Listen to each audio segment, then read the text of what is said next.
Hello everyone and welcome back to GPVWC, or as they say in these parts, howdy y'all. Anyway, this is round 15 of the 2024 Superleague Championship. We don't have a championship up for grabs in terms of the drivers' standings, but the constructors is very much heating up. I'm going to be joined today, not by Ryan Elliott, who is away, but by Ed Hunter. Hello Ed, how are you? I'm considering the week I've had, I think I'm feeling pretty solid, Caitlin. But yeah, obviously, big news, as you say, the Drivers' Championship all sealed up by Jan Grankvist. And it is incredible to think about. If you think back to the end of last year where Jan was a pretty distant third behind Tom Stevens and Jake Dennehan. And at the end of the season, he still hadn't taken his first win. He seemed really, really dejected that his luck just never seemed to be on his side. And this season, I think he seemed to learn the right lessons from that, which is because you could easily forgive him for thinking, I take so many risks, they don't work out, I'll just stop taking risks.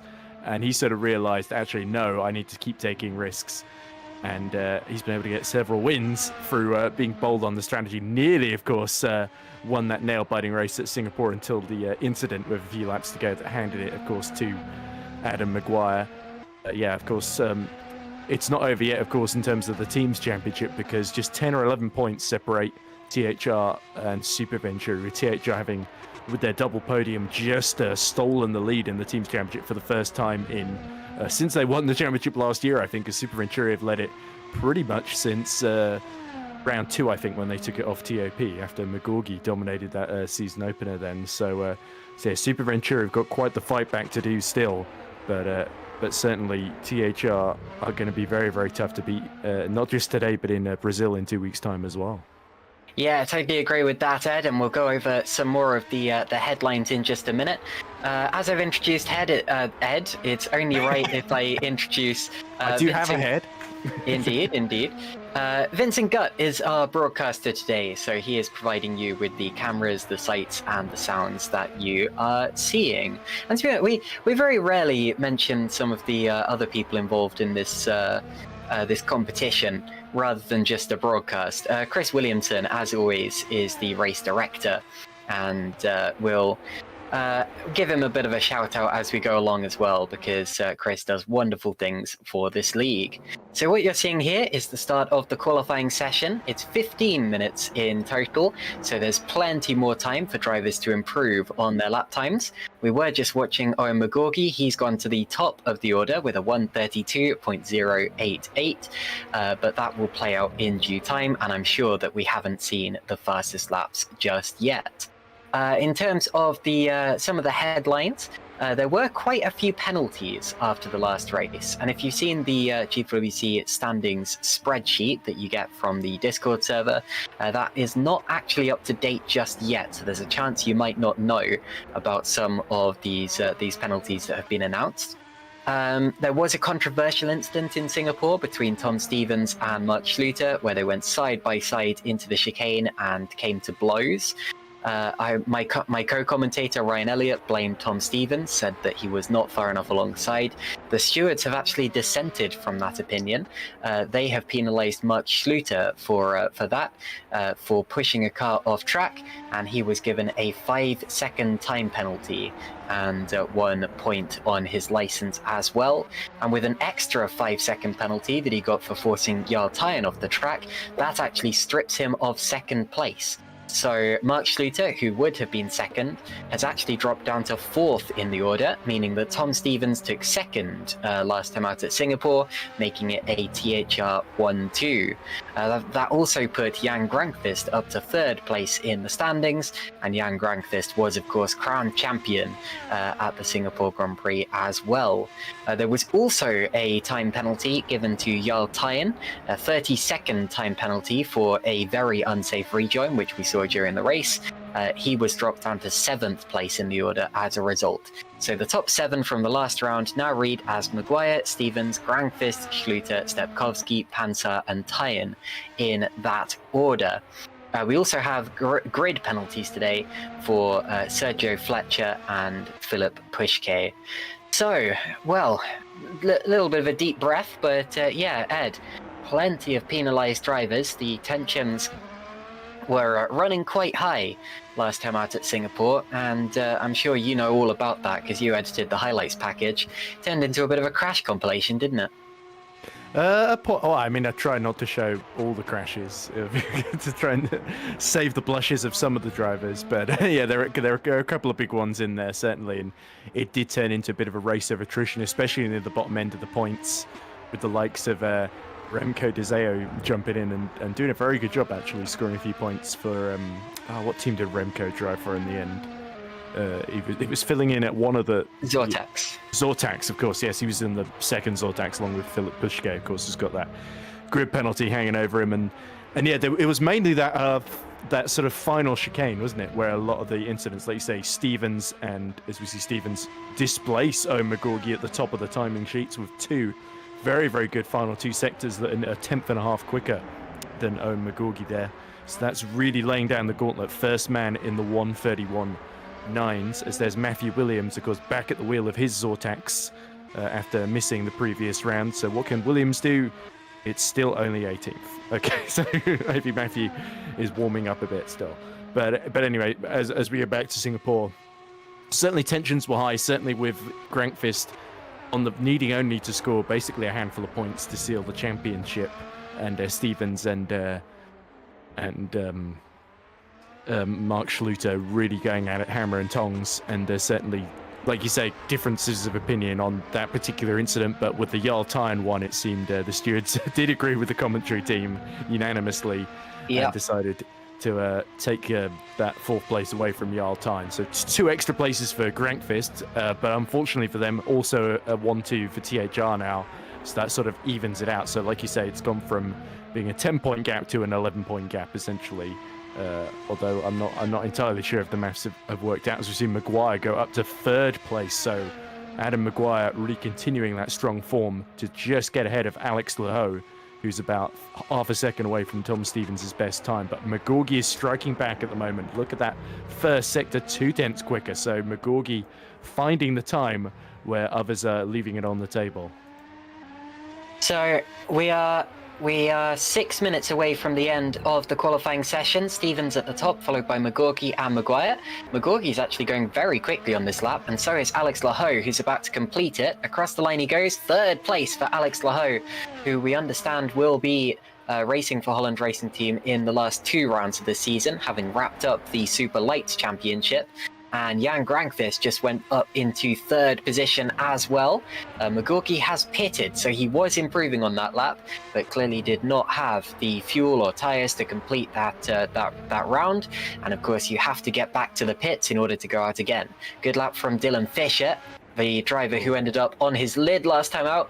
Now, can Chris Shepherd get back to the pits on 3 wheels? As I said, you have to get back to the pit lane in order to go out again and set a qualifying time. And Chris is just about going to creep back into the lane, I think. You just have to get across the pit speed limit line, which he has done, so Shepherd will be able to go out again in this session, despite having absolutely destroyed his car out there somewhere. So that's a Reliant Robin. The Edge Esports car's just been turned into a Reliant Robin with a freewheeler, or a Morgan freewheeler, essentially. So very old school from Chris Shepherd. I imagine he's probably lost it through the 16, 17, 18, that constant radius right-handed. We see Jukapeka Lalu just going through now, and Lalu, you know, we always he's always picking up points, Lalu, isn't he? He's sort of one of those drivers that's always there to pick up the pieces. And in Singapore, he actually did incredibly well, wasn't it? Top 6 in the end, maybe top 5 with the penalties. He is, although Grankvist quite rightly gets a lot of the plaudits, Lalu has done a big effort in sort of keeping Super Venturi in contention there. And it's so the same, I say the same about in FS1 about the Multiforce team that I usually commentate on, which of course has Mike Quinn and Menno Klont, and Menno is sort of in the Lalu of that squad, always picking up points when they're left on the table by others. Even though he's a bit further down the pack, he's still got a very, very important role to play. As Stevens still on provisional pole, but that improvement from McGorgy, that will add a little bit of pressure because he knows others are going to start to catch him in these final 4 minutes here. So he needs to consolidate that lead if he wants to start from pole position and put himself not just in a great position to extend that team's championship lead, but also to pull away from Mark Schluter in the drivers' championship to get his second runners-up spot in the row, which unfortunately for Tom Stevens is the best he can hope for this season. Indeed. Lalu was 8th place in Singapore last time out. That was it, yeah. He is nearly 200 points behind Granqvist in the championship, but without the 69 points that Lalu has very nicely collected, they would be a lot further behind THR in the standings, and the Constructors' Championship would already have been wrapped up. We're now watching Tom Stevens. He is top of the times and improving yet again. You see that purple first sector, meaning that he's improving his own best lap, and that is even faster than the time that he's previously set, the 131.919. Can he get himself even further out of reach of the opposition before the start of this race? We have 3 minutes, just over that, before the end of this session. That's the only time. Big twitch, and he comes into the pits. So setting up for one final flying run is Tom Stevens. Here's Carlos Martin, also with a purple first sector. That means, in this context, that means he's faster than Tom Stevens' time. It doesn't necessarily mean that that's the fastest first sector overall. For that, you've got to watch the race view timings. And if it goes purple there as well, then you know that it's a true purple sector. Robin Pansar goes up into 6th place in the session as well, about 0.4 of a second off Tom Stevens. It's a relatively long lap here, so the gaps will look a little more dramatic than they will, for example, next time out at Sao Paulo, a very short circuit. But we'll see what I think he's going to pit here is Carlos Martin. Nope, stays out, goes to complete the lap. This means that this will probably be his last attempt. Crosses the line, stays 8th. I'm not sure that Carlos Martin will get, and he's backing off, so that will be his last attempt. Anyway, we're now into the final 2 minutes of the qualifying session. I always call this crunch time, but someone who knows a lot about crunches is Chris Shepherd. Absolutely smashed his car into the wall. He's now resumed this session and has gone up into 11th place, Ed. Yep, indeed he has. So Captain Crunch, Chris Shepherd, gets a very good time on the board. Only a couple of thousandths behind his teammate Mark Schluter's best lap at the moment, just outside the top 10. And in that Edge Idonis battle for, I think it's 4th in the Constructors Teams Championship, rather, that's really important because they've got Panzer ahead of both of them, and Sergio Fletcher, we're looking on screen at the moment, he's got that 30-place grid penalty hanging over him. So even if he has a very good lap here at the very end of the session, it's not going to do him too much good in terms of his overall grid position, unless a couple of other drivers around him have got penalties too. Okay, so we're being told that Sergio Fletcher is practicing for the race, doing race laps, which would make sense because he has a massive grid penalty anyway, so he might as well set himself up for the start. Here is our super light champion, Alex Lahoe. Did a fantastic job this season, and compared to last year, where he was a little bit erratic, he has got to be in contention for most improved driver. There is actually an award given at the GPVWC Day award ceremony for most improved driver, and I think Alex Lahoe deserves your considerations for that. Here he is heading through the final sector of this particular lap, up on his own time. Lahoe could actually challenge for the front row of the grid here with 30 seconds left in the session. He comes up to the line, 2nd position, that would be the front row of the grid. He's less than 1/10 of a second away from Tom Stevens. There's still a chance that others can improve though. This is when the track is at its most rubbered in and at its fastest. We only have 26 cars right now out of a maximum 30. Of course, we know that TX3 have dropped out of the championship. We're expecting one more Stax car by the look of it, and I'm not sure what the other missing car is, potentially a Pescara ADG.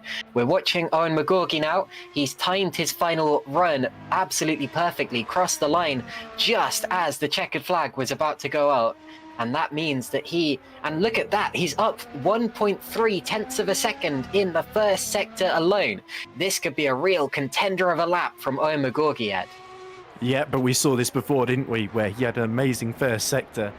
And then, oh, there we go. The rear just complaining into turn 11. And that is really going to compromise his exit all the way down this back straight. He opens the DRS, but the damage is done. There's no time left. He's got to see the end of this lap. And perhaps that's a chance of not just a pole position, but he maybe even getting on the front row that slipped away quite literally from Owen McGorgy there.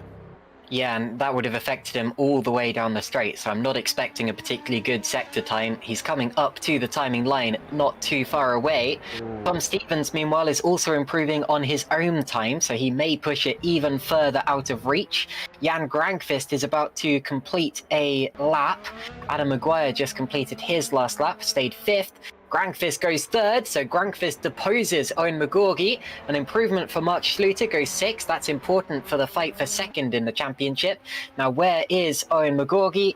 His second sector time, I think his second sector time hasn't been registered, and he flies off the road, so that will definitely invalidate his lap. That will be the end of the session now for Owen McGorgy, and I'm not sure there's anyone left out there who will be a contender. And the last driver to improve was Pascal Pollent, who goes 14th. So that gives pole position now to Tom Stevens, one of the drivers fighting for 2nd place in the Drivers' Championship, who can technically wrap that up today. Tom Stevens is on pole alongside Alex Lahoe on the grid. What a qualifying session there for the Holland Racing Team driver. It's Tom Stevens at the front, Alex Lahoe 2nd, less than a 10th of a second behind. Jan Grankvist, our world champion, is in 3rd place. Then Owen McGorgy is 4th. Adam Maguire, winner at Singapore, is 5th on the grid. Then Mark Schluter 6th, Robin Pansar 7th, then Daniel Stepkowski, Carlos Martin, and Dylan Fisher. Take a look at that grid order, see if you can pick a winner out of that. Chris Shepherd is 11th, Moritz Kropp P12, then Jukka-Pekka Lalu, Pascal Pollent, Jeffrey Fournier, Thomas Rock, Fabio Sixter, Luke Maguire, Stein Hangraf, and Matthew Williams. Keep in mind, of course, that there may be penalties to be applied out of this. Hygo Pumis P21, then it's Alexander Ragosa in what looks to be the Sol Pescara ADG. And then it's Philip Pushke, Janssen Bintz in the Sol Stax racing car, Dennis Urban, and Sergio Fletcher, who was going to start from the back anyway due to a 30-place grid penalty. So that's the lot from qualifying then. A very close one out in front. Saw a little mistake from Alex Lahoe, and that would have been all that it takes to cost him pole position. But we know he has the pace for this. Any one of about 5 or 6 drivers could win this race. And Ed, I think that even though the Drivers' Championship is no longer up for grabs, the fight for 2nd in the Drivers' Championship, the fight for the Constructors or Teams Championship, should keep this very interesting indeed, with what looks to be a very close race in store. Yep, THR can actually wrap it up today, of course.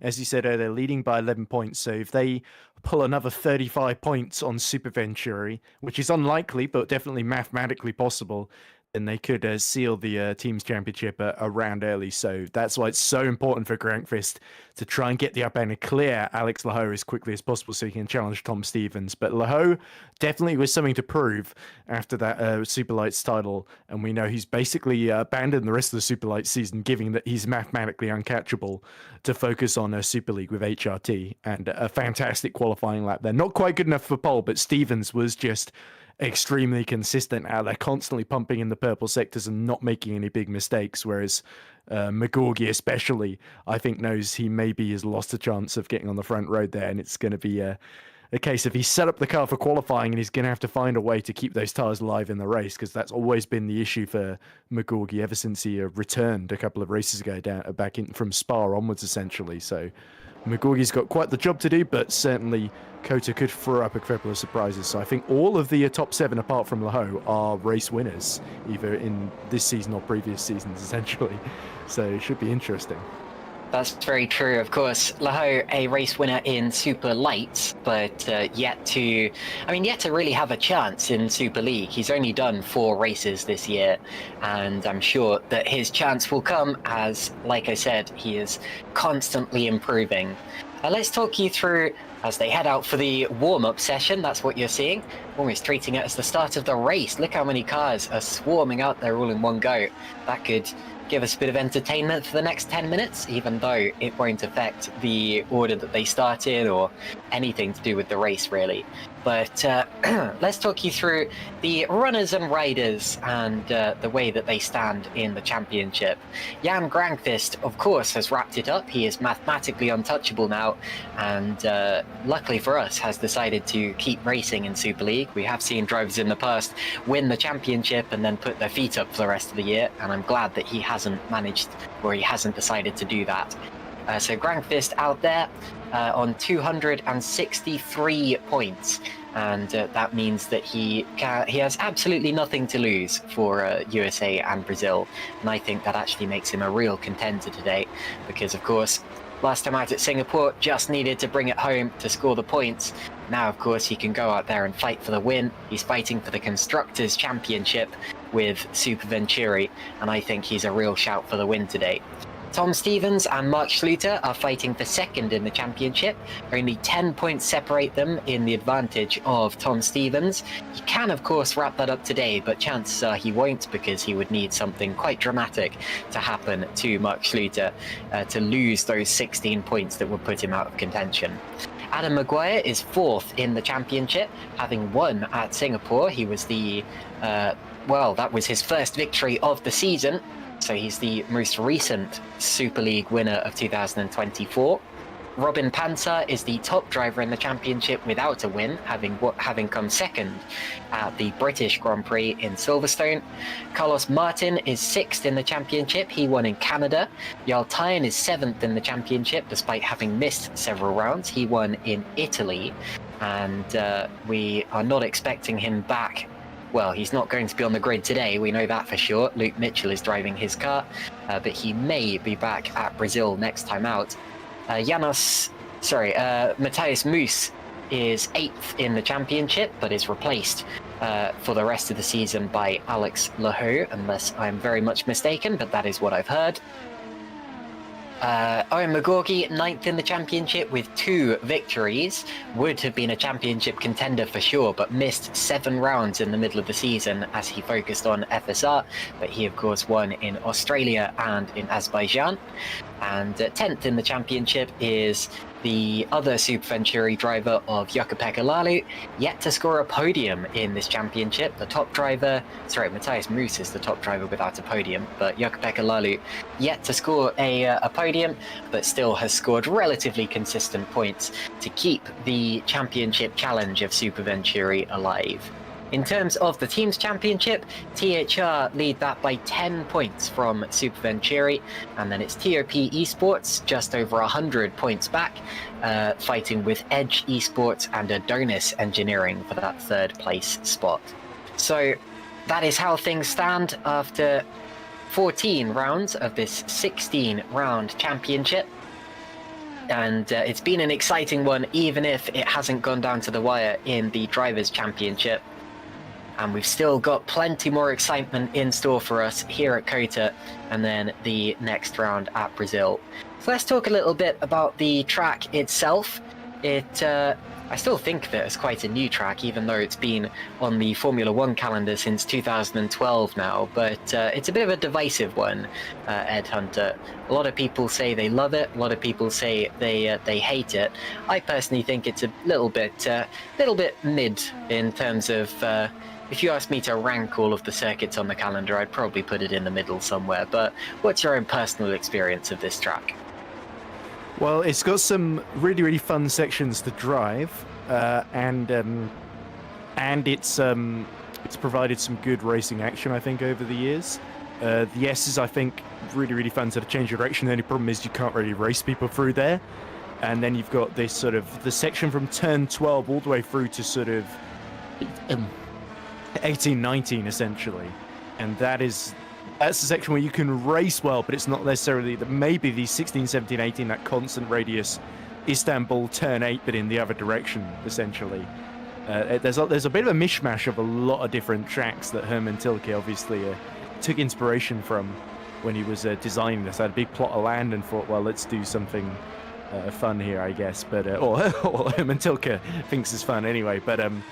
But yeah, I think it's one of the better Tilke dromes. I think there's always this reputation that Herman Tilke would be hired and sort of build the same track just in a different location whenever he did it. But this one, I do appreciate that he did at least try and do something different. Of the US circuits that we have at the moment, I think it's easily the best one compared to Miami and Las Vegas. Although we've of course got the luxury of choice, don't we, of F1 in the United States at the moment, which hasn't always been the case historically. Often there were a lot of years where we've had Indianapolis, or we had no United States Grand Prix on the calendar whatsoever from about 2008 all the way through to 2012, of course. So yeah, I think there's a good mix, there's a good variety of sort of low speed, sort of traction heavy corners, and a lot of high speed sort of commitment heavy corners. And I've always loved that turn one as well, the sort of big uphill climb that you see Fabio Sixta just negotiating now. I remember I used to play it on another game called Trackmania, and the problem was that the physics was such in Trackmania that whenever you went uphill, if you didn't brake at the right moment, the front, because it didn't have any proper downforce, would just lift up and you'd go flying off the track. And that actually happened to me in the middle of a race, right as I was about to run out of fuel, essentially, and had to pit the following lap. So I never made it to that pit stop and retired from that race, safe to say, because I couldn't get back in the track because there are walls around it. But anyway, that's my personal experience. I guess you did ask what my experience was. That's it, me flying off at turn one in a very unrealistic fashion in a totally different game. But yeah, I never felt it was that controversial a track. I feel like there's more controversial on the current calendar, in my opinion. Yeah, for sure. I didn't know that Trackmania had real life circuits. I'm used to Trackmania forever, which a lot of them is were just a sort stadium builder. A lot of those were sort of imported from R Factor, but the one I'm thinking of was one built in-game on the grid editor, essentially. So it wasn't quite the same as this one, to put it mildly. But we had some great people at the old Ultimate F1 Racing League, Australian League, I believe it was, and we all sort of pitched in and made a bunch of circuits. I actually made a custom one that had a giant picture of my face on the top of it, funnily enough. Which I tried to make it. I think I started out trying to make Donington Park, and I made a crazy thing with a massive tunnel and a big jump in the middle of it. It was a bit of a roller coaster ride, to put it mildly, with lots of banking. A little bit like Kota, funnily enough. I went a bit Herman Tilke on that one. Sounds like you went a bit Mario Kart to me, but anyway, that's way more detailed than the Trackmania I know. But anyway. Back to today's action. Let's talk a little bit about development. Obviously, most of the teams have come to the end of their research and development for this year. We're not expecting any major upgrades before the end. But of course, the teams do have to select the engines that they use for this one. And we're getting to the stage in the season where the teams have very limited brand new engines for use. There's only one team that has brought a brand new engine for both of their drivers, and that is Super Venturi. So look out for Grankvist and Lally today. Their engines are both at 100%. Most of the teams have an engine that's been used once, so most of the teams have their engine percentage at around about 68 to 71%. But of course, there are also teams who have used their engine once and then retired from races. So you've got teams like Geek Sim Racing who have one engine at 85%. The only team which has two very used engines, so two engines that have been used twice in races, is actually THR. Their engines are only at 38 and 39% respectively. So they should be able to get to the end of the race. I don't think they would have selected engines that they didn't think could get to the end, but they may be a little down on power over the course of the race. And again, very interesting stuff, especially considering Tom Stevens is on the front of the grid on the pole position. But do you have much experience with this engine development system, Ed? Do you think that having an engine in the 30% range would affect the performance of the THR much? Yeah, it's interesting because obviously it's not quite as power dependent a circuit as say Monza or Baku, where Super Venturi sort of just carried on with the old engines, mainly because Jan Grankvist forgot to change them immediately. But this is sort of a situation where Super Venturi, we're seeing the inverse of that, haven't we? With THR with slightly more worn engines, and Super Venturi have sort of forced themselves to be a bit more frugal. And so I think both of the Super Venturis have got slightly better engines than the THRs here, which will certainly help Jan Grankvist, his cause. And we'll obviously There's other parts of the development as well that we know. We know TOP, for instance, are very, very good at getting quicker pit stops in because that's where they focus a lot of their development in. We saw at Baku, Omagorgi pitted behind Jan Grankvist and then came out ahead of him in the battle for third and then eventually won that race. So that was actually a pivotal moment in that particular race, all due to the pit crew. So it's not necessarily all in on the engines. You might find other areas where you can really, really gain time that the others maybe have neglected or missed. But certainly having a management aspect of it, I think is a really fun part of Super League, and I think it really means that it's not just fastest driver wins. It's the driver that manages, and there's always been an element of management, especially in a race. This is a full Grand Prix distance, so a 90-minute race we're in for Caitlin, so it makes sense that there would be not only tyre management, not only a little bit of fuel management potentially, but also resource management in between the races as well. It's one of our unique selling points here in GPWC, and it makes us a lot like the real world of Grand Prix racing, where the best driver and team combination overall wins. There you see the circuit, round 15 of 16. We're nearing the end of the year, and I'm dreading that winter break because it feels even longer in GPWC Super League pretty much every year that goes by. But I did find out earlier today that I'm going to be doing the Super League Young Drivers Test, so at least I do have something to look out for. I'm not sure exactly where it's being held this year, but it has actually been held right here at the Circuit of the Americas in the past. I've just noticed there was a poll that was completed on the YouTube stream. GPWC asked who will win the race. The options were Alex Laho, Jan Grankvist, Tom Stevens, or other. Alex Laho got the majority of the votes with 33%, so it looks as if he is the favourite for this particular race, despite having never had a GPWC Super League podium before. I think that's quite bold, but entirely possible, especially considering he has literally nothing to lose today. Jan Grankvist and Other both got 23% of the votes. Other makes sense because technically you have 23 chances to win if you select Other. Jan Grankvist would probably get my vote, in all honesty, just because fresh engine, Jan Grankvist is a real fighter, and we know that he's fired up for that team's championship as well. He wants to double. And Tom Stevens from pole position, believe it or not, only got 19% of the votes, the least votes of those four. So I am quite surprised by that. But here we go on the formation lap. Let's take a look at the grid order, because this will factor in penalties as well. So this will be the official starting order. Tom Stevens from pole position alongside the favourite to win, Alex Laho. Jan Grankvist, the champion, is in third position alongside Owen Magorgi, winner of 2 races already. Adam Maguire is in 5th place. Then it's Mark Schluter in 6th. Robin Panzer and Daniel Stepkowski are 7th and 8th. Keep an eye on Schluter, he's fighting for 2nd. Carlos Martin P9, then Dylan Fisher, who ended up on his lid last time out. Chris Shepard P11, 3-wheel Shepard, and then Moritz Kropp in P12.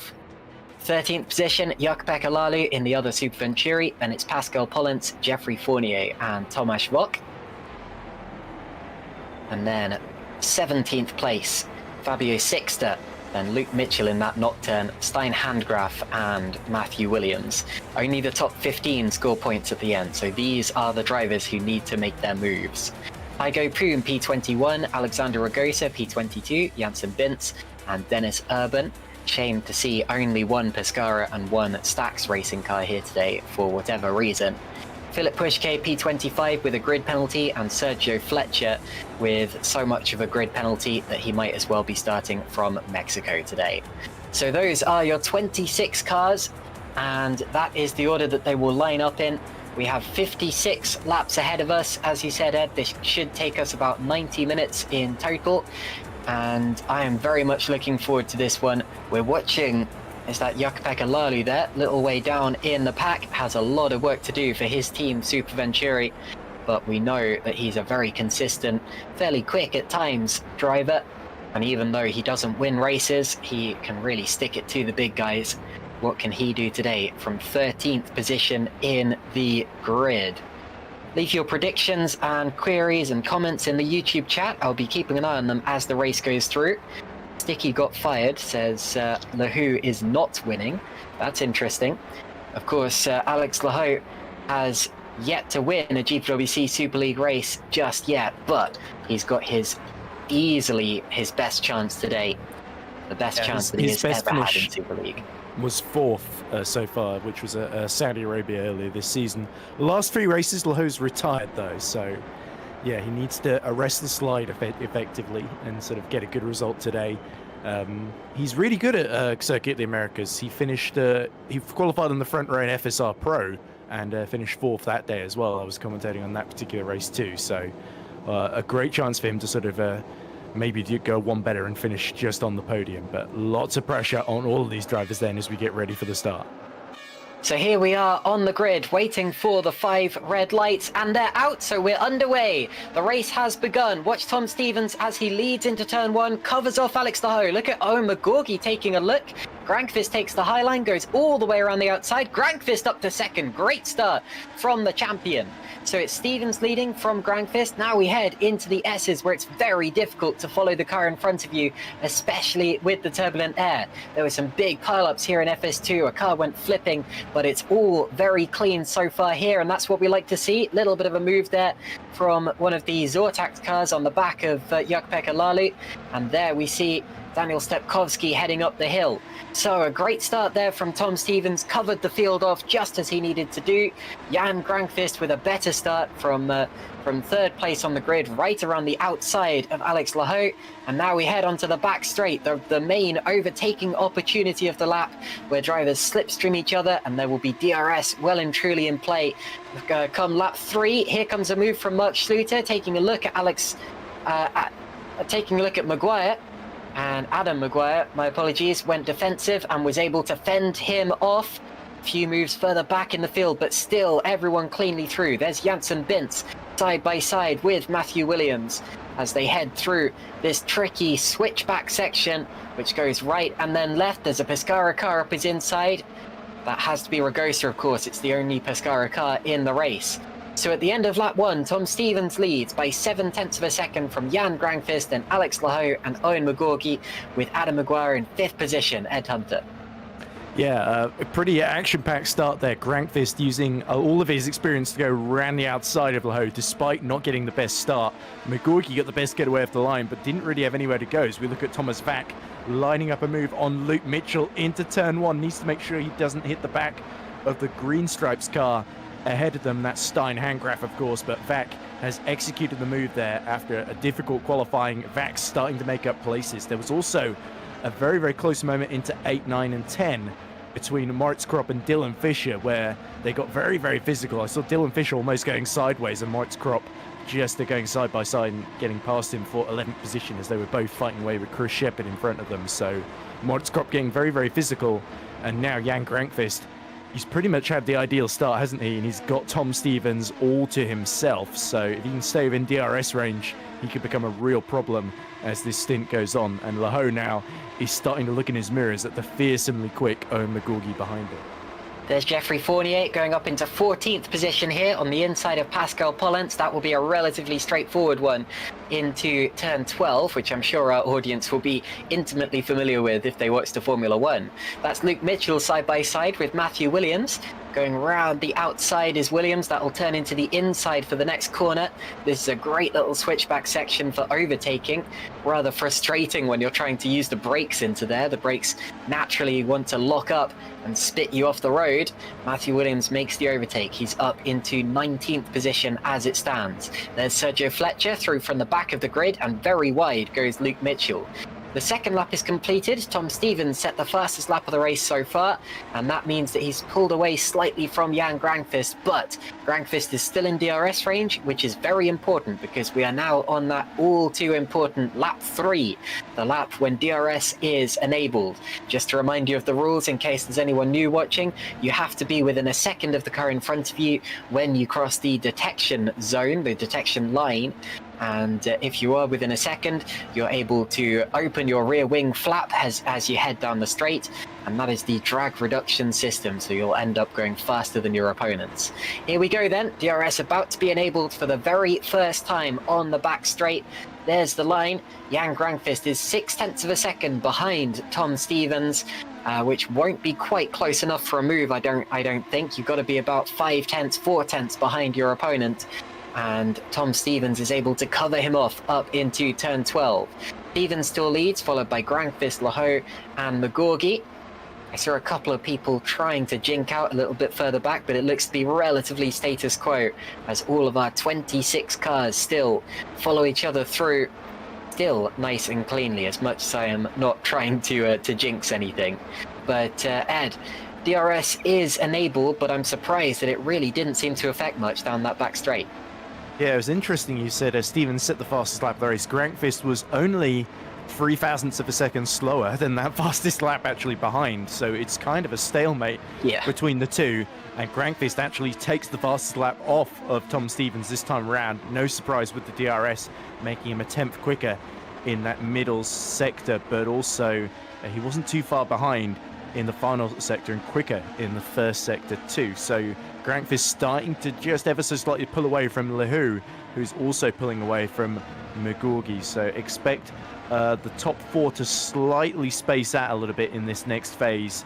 But Adam Maguire has got his hands very much full of Schluter, who, remember, was looking at a move on the first lap but had to back out into turn 12, of course. So Mark Schluter, of course, who left that qualifying lap into the top 6 very, very late, didn't he? And now him and Carlos Martin are sort of looking for a way through against some pretty quick drivers. So it's quite a tough job they've got ahead of them. Grankvist is much closer. Look at this. Jan Grankvist much, much closer to Tom Stevens. He does go for a move. For the first time, the lead of the race is going to change. Jan Grankvist goes to the inside and does take the lead away from 3rd place on the grid, and it's only taken him 4 laps. Ed Hunter, that is why he's the champion. Sorry, there's Hygo Poom now getting up into the points, passing Pascal Pullens, but he'll be hang out to dry on the outside.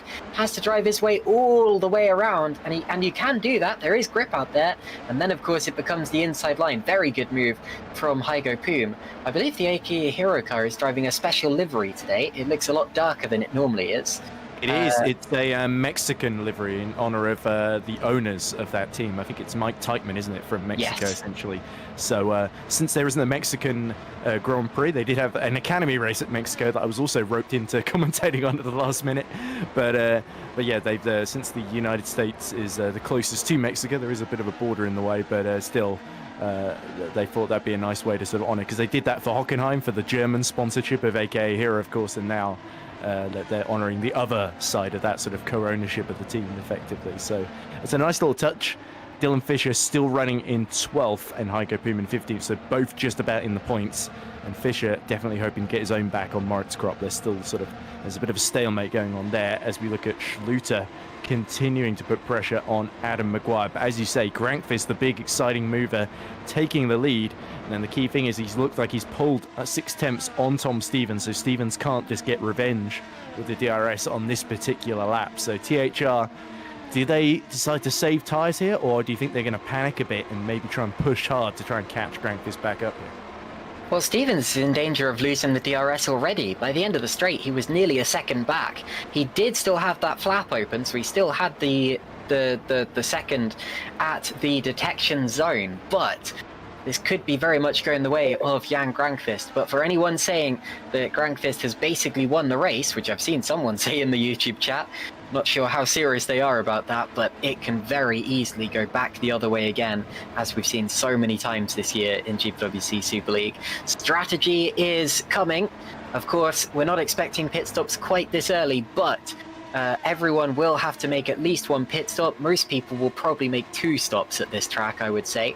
And definitely keep your eyes open for that, because that will come about any time soon. So Jan Grankvist crosses the line in the lead of the race. That's the fastest lap as he goes. Stevens just about a second back, and he might well lose the DRS this time around.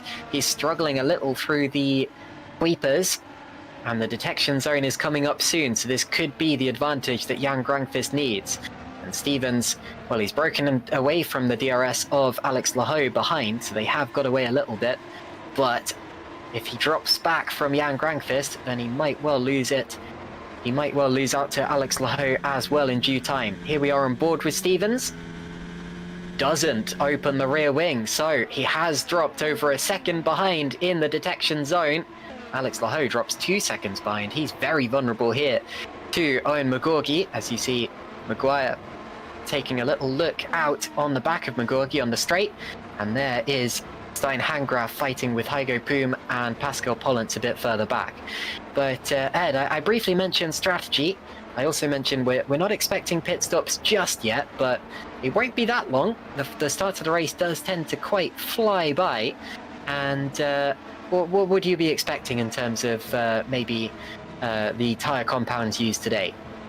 I think I'm expecting most of the field to all try and two-stop as Maguire and Schluter both just follow each other off track on the exit of turn 19, the penultimate corner. But Lehu is really starting to hold up Owen McGorgy, and they're forming a train here. You can tell McGorgy has got more pace in these soft tyres at the moment, but he can't use it, and neither can Maguire and Schluter. They're all tucked up, stuck behind Alex Lehu, and he's dictating their pace at the moment. But yeah, in terms of the tyre compounds, I think it's probably going to be mediums that we're going to see in this one. I think one or two might gamble on the hards, but I think people might go soft and then medium. Be interesting to see. We see those who've started on the harder tyre at the back of the grid, like Matthew Williams, Luke Mitchell. They all went for the mediums as well. So that I'm going to be interested to see how long they can run those, but they don't look particularly quick at the present moment. Yeah, it makes sense. Of course, the rule is that the front of the field, the top 15 in qualifying, all have to start on the soft tyres. Now watch this fight as we go down the straight once again, because Adam Maguire has a real slipstream here, and they're going to go nearly 3 wide into the braking zone because McGorgy took a look at Lahu at exactly the same time. They're pushing each other through the corner, not quite literally. Oh, big dive! Big dive to the inside from Adam Maguire. Very opportunistic, very last minute, but actually a very good move and totally clean, and he goes up, he's double dived! Goes up the inside of Alex Lahu, keeps it on the curb. In Super League, that is the track limit, so that was fair. What a sequence of corners from Adam Maguire, making a dive bomb on McGorgy, making it work, a dive bomb on Laho. Laho loses several positions now, he's down to 6th place. As wide in the background goes Carlos Martin, but Maguire got through to 2nd, McGorgy 3rd, Maguire got through to 3rd, McGorgy 4th, Schluter is 5th, Laho drops to 6th place. That was totally fair there from Adam Maguire, and actually really good driving, I'd say. Yeah, certainly the first dive bomb on McGorgy was fair. I think the second one, you can maybe argue that he pushed Alex Laho a little bit off track. I'd have to see that one again, but it was a little bit unfortunate for Alex. He just got a little bit caught out, and certainly, as you say, brilliant bravery and opportunism. So we've got to praise that from Adam Maguire, just absolutely going for it and making it work. THR need 2 cars on the podium to bring the fight to Super Venturi here and Jan Grankvist. So that was absolutely pivotal for their race. McGorgy still a threat at the present moment. Schluter as well, as we see Laho now really struggling with Carlos Martin and Panzar starting to attack them here. So Laho's relative lack of Super League experience is really hurting him here. Just noticed Jake Denahan in the YouTube chat, world champion of last season. As side by side, we have Carlos Martin and Alex Laho. Laho loses another place. Martin through to 7th on a big dive in the background. Chris Shepard there running a little bit wide, almost running into the back of Daniel Stepkovsky, but keeps it on the road, and he's now side by side with Moritz Kropp on the exit. Ooh. Big twitch, saves it. Kropp goes through on the inside. Kropp lucky not to be cleaned up in that one, but Shepard is a sensible driver and won't take someone out unless he really messes it up. Robin Panzer there, P8. But yeah, notice Jake Denahan in the YouTube chat, the champion of last year, saying only the Irish can do moves like this. I wonder why he thinks that. Look how close Stevens is to Grankvist now. Stevens got back within DRS range, and not only that, but, and I tell you what, it's not that Grankvist has dropped down, because they're still gaining time on Adam Maguire. It's just that Tom Stevens absolutely flew on that last lap, gained several tenths of a second over Grankvist. Still got race view up actually, so I can see their last lap times. But he's got himself well and truly back into contention here. Grankvist's last lap was a little slow, about 4 tenths slower than Maguire's, about 3 tenths slower than Stevens. And we'll watch them on the straight and see if that translates into anything. But yeah, here we go again. If Grankvist is starting to run out of tyres here, Caitlin, then that's a bad sign in terms of Super Venturi's tyre life here. Maybe Stevens decided to just let him through, stay a little bit out of the dirty air and save tyres for a few laps, and now he's starting to push again. It's a little early for that. Vincent Gutt messaged me while we were talking there, and a move further back, sorry, I've just noticed Pansar's got past Laho as well. So if there is one driver who is struggling, it's Alex Laho right now. Sergio Fletcher now gets up into the top 15, passes Stein Hangraf. Great start from Fletcher, because remember, he came from 26th on the grid. Just finish the thought that I was saying before. Vincent Gutt said that we're expecting 2 or 3 stops. That's interesting. And he said that if a driver is doing 2 stops, he's expecting soft, hard. I'm not quite so sure. I think what works best on paper is not necessarily what works best on the road. As Alex Laho pits now, so gets off those tyres very quickly indeed. And like I said, he was struggling, so I'm not 100% surprised. Also into the pits was Jukka-Pekka Lalu. But yeah, I would be surprised if we saw the hard tyres being used, and if we do, I'd be surprised if we see them twice.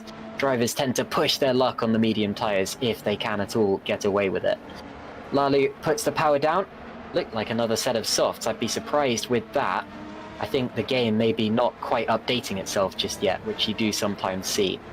But anyway, 10 laps into the race, and we're already seeing pit stops here, Ed. This suggests 3 stops to me. Yeah, and Lahu looks like he's put on the medium tyre, at least on screen, but we'll have to see if that updates at any point. But certainly he's going to have a big undercut. As here comes Tom Stevens up the inside of Grankvist. And he's going to take it back. Look, he's still alongside him. And Grankvist not able to keep the overlap. So Tom Stevens goes back through to the lead of the race in exactly the same way that he lost it on lap 4. A great back and forth scrap in the early stages between Stevens and Grankvist. But the important thing is that they're not losing handfuls of time from this. And a dive from Schluter up the inside of McGorgy. Oh, they're right up on the curb. And McGorgy's going to have the inside line for the long right-hand sweeper. McGorgy should just about keep it, but if Schluter can keep the overlap, he'll get the inside line. He goes a little over the... Well, he goes over the curb and he has to back off. Into the pits now, Maguire. Oh, they're all coming in. McGorgy is in. Schluter also pits. And Martin stays out, so he'll take second. Jan Grankvist is in the pits. Stepkovsky in, Krop in. I think 3 stops are going to be the order of the day. The majority of drivers pitting very early in this race. Stevens leads the race, 6 seconds ahead of Martin and then Panzer. There's Schluter in his box, just ahead of Grankvist. Is that the hard tyre he's putting on, or is it the medium? That looked like the hard to me, the sort of white wall, wasn't it, on the side of that tyre. As Grankvist comes out in 15th position, just behind Fabio Sixter and Philip Pushke, who have started, of course, on the mediums, having a little battle of their own. It looks like Grankvist may have gone for a harder compound, either the mediums or the hards as well for this next stint. And crucially, where they come out relative to Alex Laho, they're far ahead. Even Mark Schluter's actually come out ahead of Alex Laho. Looked like Schluter, by the way, was sort of hoping to pass McGorgy, and he might have stayed out if he had. And then because he didn't pass him, he thought, I may as well pit then. Essentially, just so he doesn't lose more time relative to him. As we look at Jeffrey Fournier, now promoted into 6th with all those pit stops ahead of him, having an attack on Chris Shepherd here. Shepherd sticks right to the outside line. Jeffrey Fournier, easy as a light with the DRS, into the top 5 there. But Grankvist is already on the move, picking off his teammate Fabio Sixter. Not sure where he got teammate from, but he goes through. Jan Grankvist now going up into 13th place, passing Philip Pushke on the inside, and makes that stick as well. It was very important. Fournier and Sixter are teammates, is what I'm getting at. Okay, oh, sorry, on Fournier's teammate. Oh, I thought you meant Grankvist. Anyway, into the pits comes Tom Stevens and Carlos Martin and Robin Panzer. And this is important. Aviation in the YouTube chat said Stevens stays out, undercut loading. The reference, of course, being to Jan Grankvist's undercut. Has he managed to get the pace on the outlap? Look at that, the top 8 drivers all in the pits now. And through, so Matthew Williams will go through. And he'll take the lead of the race. Now watches Jan Grankvist. Whoa, it's mayhem in the pit lane. Grankvist goes through as well. Where is Tom Stevens?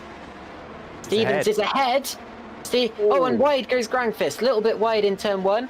And that gives Stevens about a second advantage. So Tom Stevens maintains the lead of the race. Brief yellow flag. The first yellow we've seen in this race.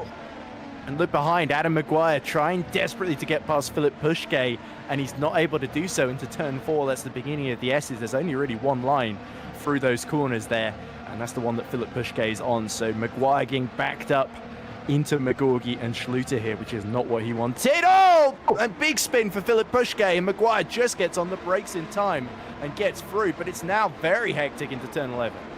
Oh, I want to see that one again. That looked like an amazing save from Philip Pushke, but it is extremely hectic here.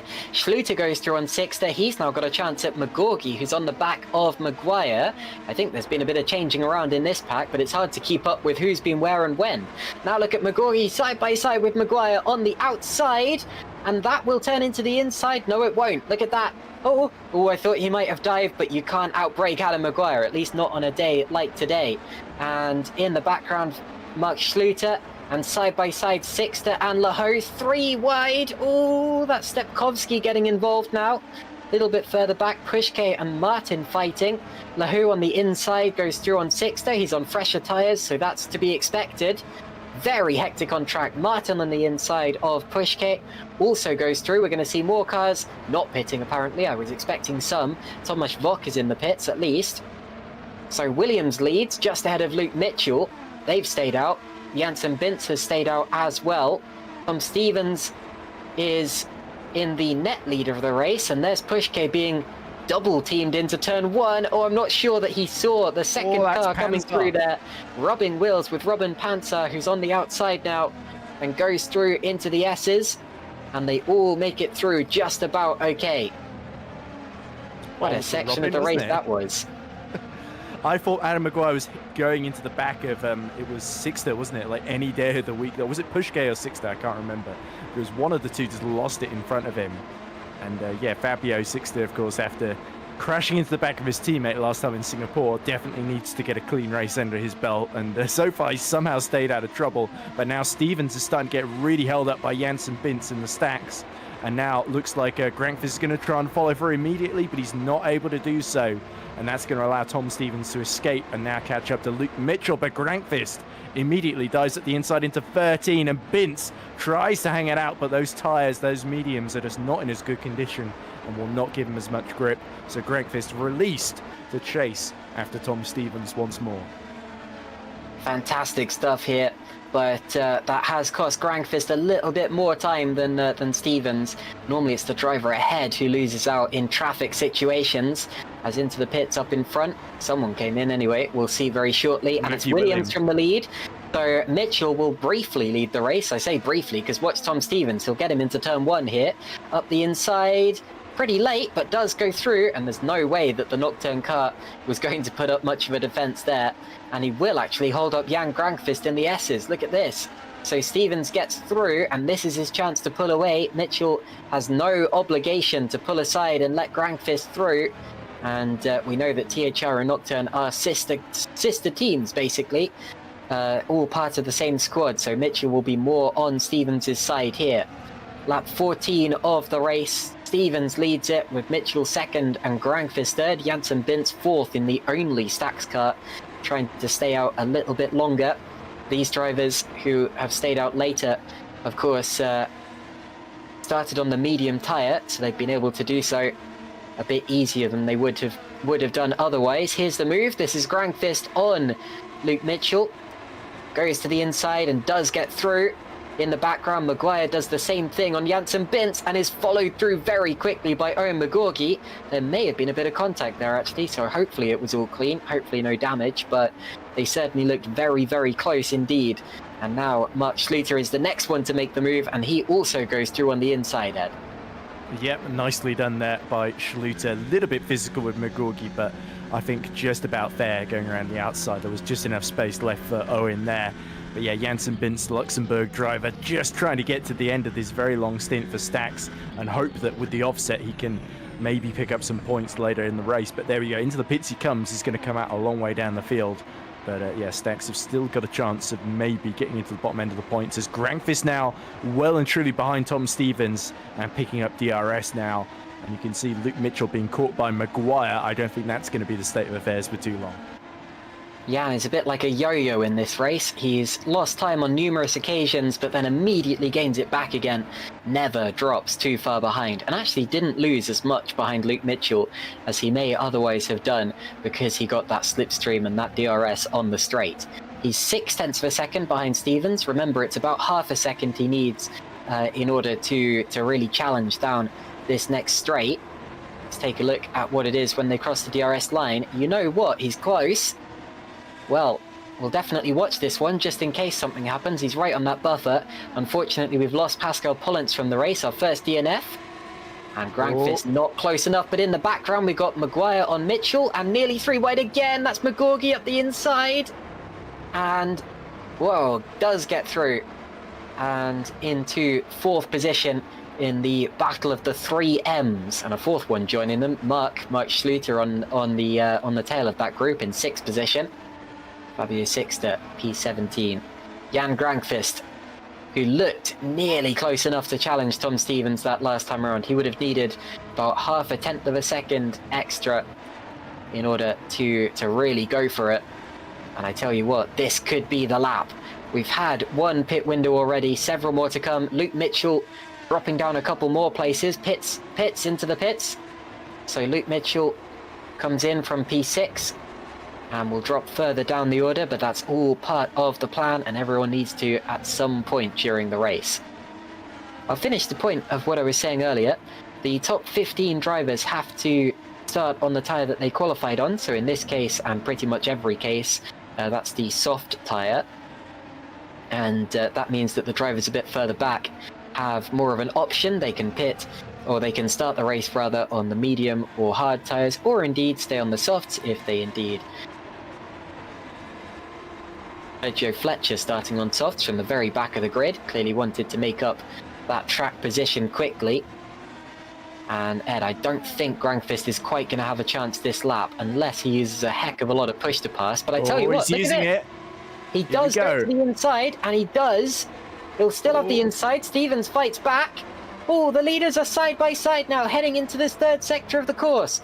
Around the outside goes Jan Grankvist for the lead. He'll have the inside for the next corner, just as he did at the end of the straight. And after 3 or 4 corners of fighting, Grankvist does go through to the lead. A really good, really brave manoeuvre. Almost desperate there. I bet he dumped a heck of a lot of push to pass down that straight.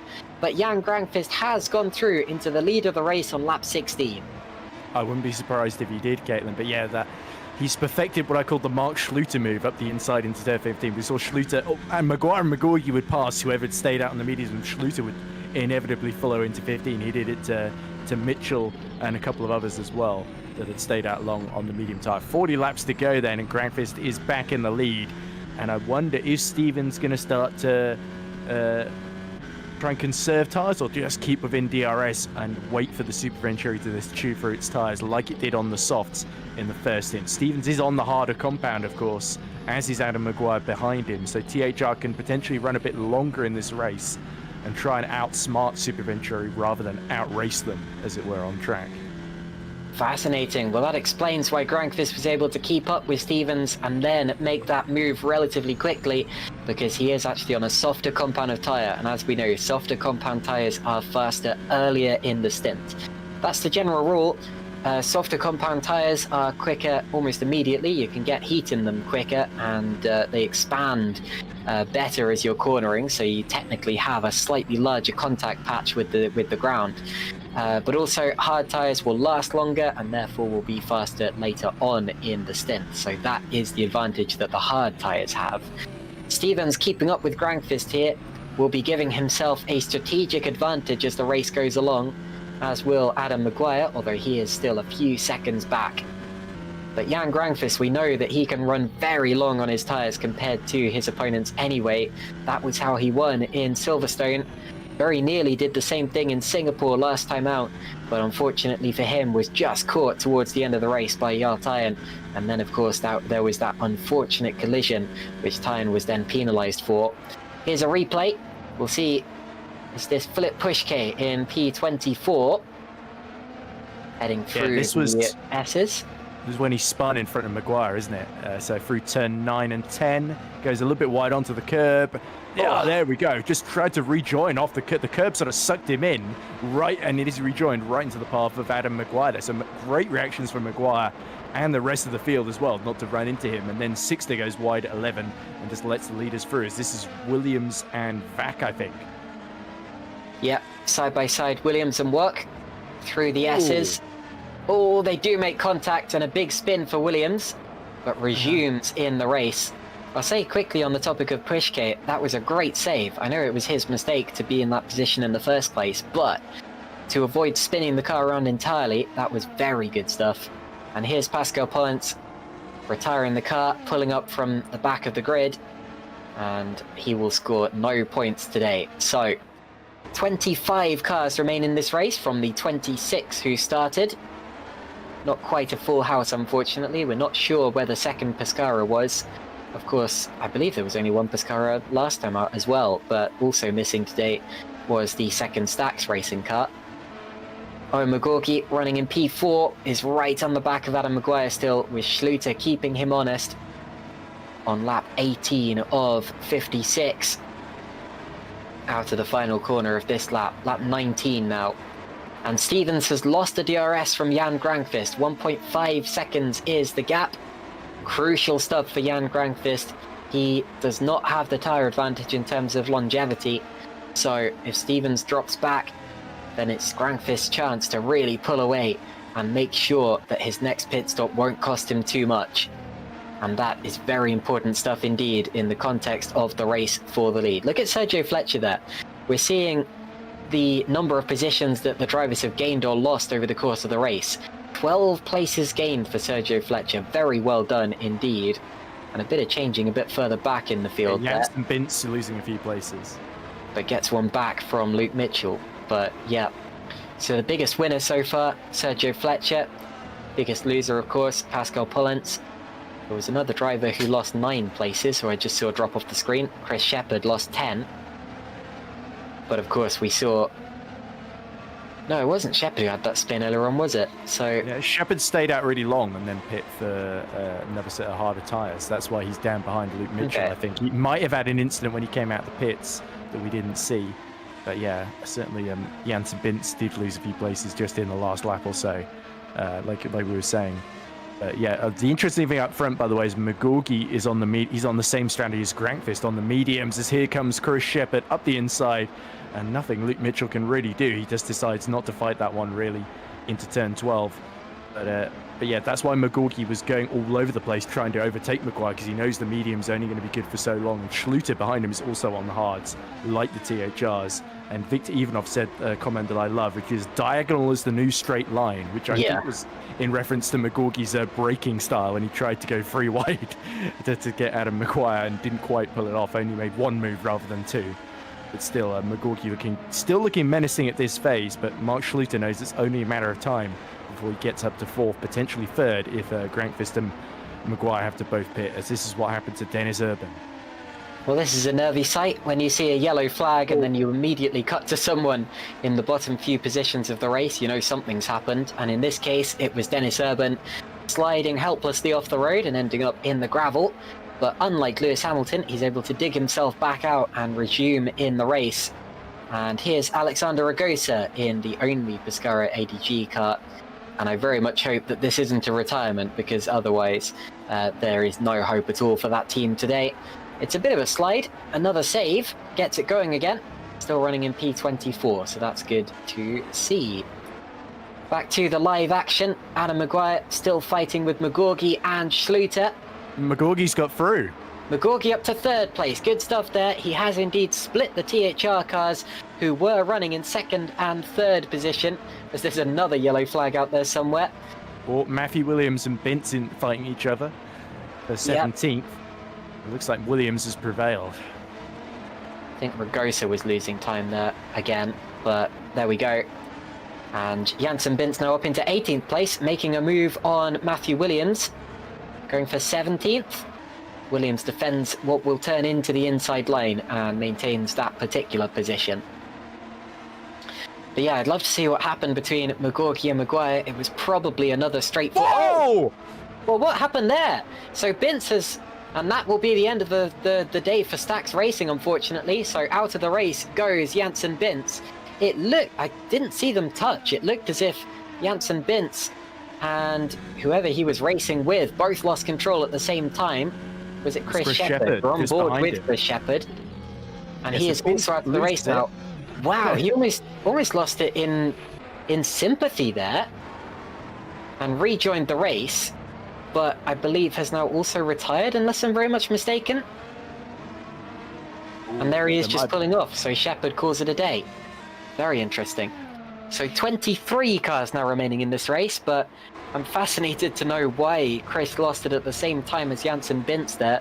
It didn't look as if he would have to take avoiding action, and I think maybe just an overreaction there. Meanwhile, Laho and Fisher are fighting over 10th position, just them swapping positions a couple of times.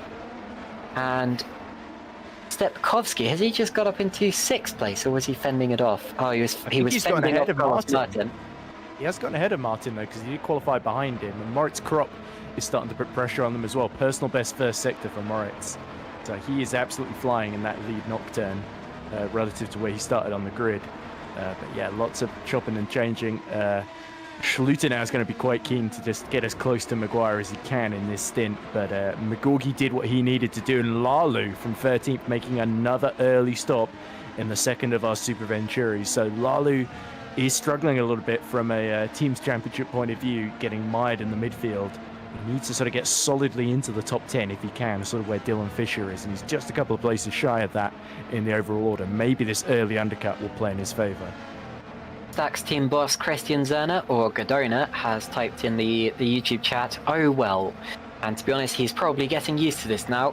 Believe it or not, out of the 15 races we've had this season, there has only been one where both of the Stax cars have finished. And on the majority of the occasions, neither of them have finished. Today will, of course, be another one of those scenarios. So very unfortunate there. But we're on board now with Carlos Martin on the back of Daniel Stepkovsky. He will go back through. We didn't see how he lost that place in the first place, but P6 is now his once again. And in the background, side by side, were Fournier and Laho. Fournier on the inside, Laho on the outside. Two Frenchmen, I believe, going at it. Defending the inside there is Geoffrey Fournier. And defends the new inside. That's the thing with this section. We've seen a lot of dive bomb maneuvers down there today. So it's very important that you cover off the inside line so your opponent doesn't get a chance to do that. And on this occasion, it is Geoffrey Fournier who comes out on top in 11th position, Ed. Yeah, the more experienced Frenchman beating the more inexperienced Frenchman. Although saying that, Geoffrey Fournier takes a very wide trip through the runoff, right where we saw Chris Shepard and Janssen Bintz's races coming to an end. So it's flirting a little bit with disaster there as Schluter tucks in right behind Adam Maguire. Remember, those two were fighting quite a lot. He was fighting both the THRs with Mark Schluter in Singapore as well. So he definitely wants to get his own back if he can. In that Edge Esports car, after feeling he was a little bit hard done by the stewards, I think. Magorgi, though, interestingly, Magorgi not quite able to escape, so that suggests maybe the mediums are already starting to sort of struggle ever so slightly, as Magorgi lapping a tenth slower than Maguire and 2 tenths slower than Schluter as well. As up front, Stevens is just a tenth slower than Grankvist, and the gap stable at 1.4 seconds at the present moment. So yeah, a little bit of a stalemate at the moment, but everyone is saving tyres, trying to maximize their strategies. And now Sergio Fletcher is having a go at Alex Laho. So what a difference 23 laps makes. Fletcher from the very back of the grid has now picked off Laho and is now in the top 12. Yeah, at this rate, Fletcher's easily going to get into the top 10 by the end of the race. The GPVWC rookie, although he is much more experienced in other forms of sim racing, I'm led to believe. And his next target is Geoffrey Fournier up ahead. There's Luke Mitchell side by side with Matthew Williams. Williams braking very late to defend the manoeuvre. Mitchell runs wide. Where have we seen that before? Meanwhile, into the pits, Jan Grankvist from the lead. So Grankvist pits. Stevens will lead the race. We continue to watch this fight because Jukka Galali's getting involved and there's a brush of wheels. Don't take out the Super Venturi car. We want that championship fight, that team's championship, to go right down to the wire. But Lalu has got away with it. Also into the pits, Alex Laho. That puts Fournier into the top 10. And I noticed Rodrigo Carvalho in the chat saying, "Jeff the man." Go on, Rodrigo, do the chant. You know you want to. Jan Grankvist exits the pit lane in P23, but that does not tell the tale at all. P13. P13, sorry. I saw the 3. But yeah, that does not tell the tale at all. There actually is no P23 right now, because unfortunately we've lost Alexander Ragosa, so there will be no points for Pescara ADG today. And there is Jokbek Alalu now getting up into 15th position, passing Luke Mitchell there for the final points-paying position. Ran the outside of Mitchell at turn 3. That was a very bold move from Jukka-Pekka. He was very lucky, actually, that he didn't lock wheels with Matthew Williams, because they were just rubbing sidewalls all the way through 14 and 15 there, as Stepkowski now sees Moritz Kropp getting past him for 6th position. So Moritz Kropp just having a very, very strong race, isn't he?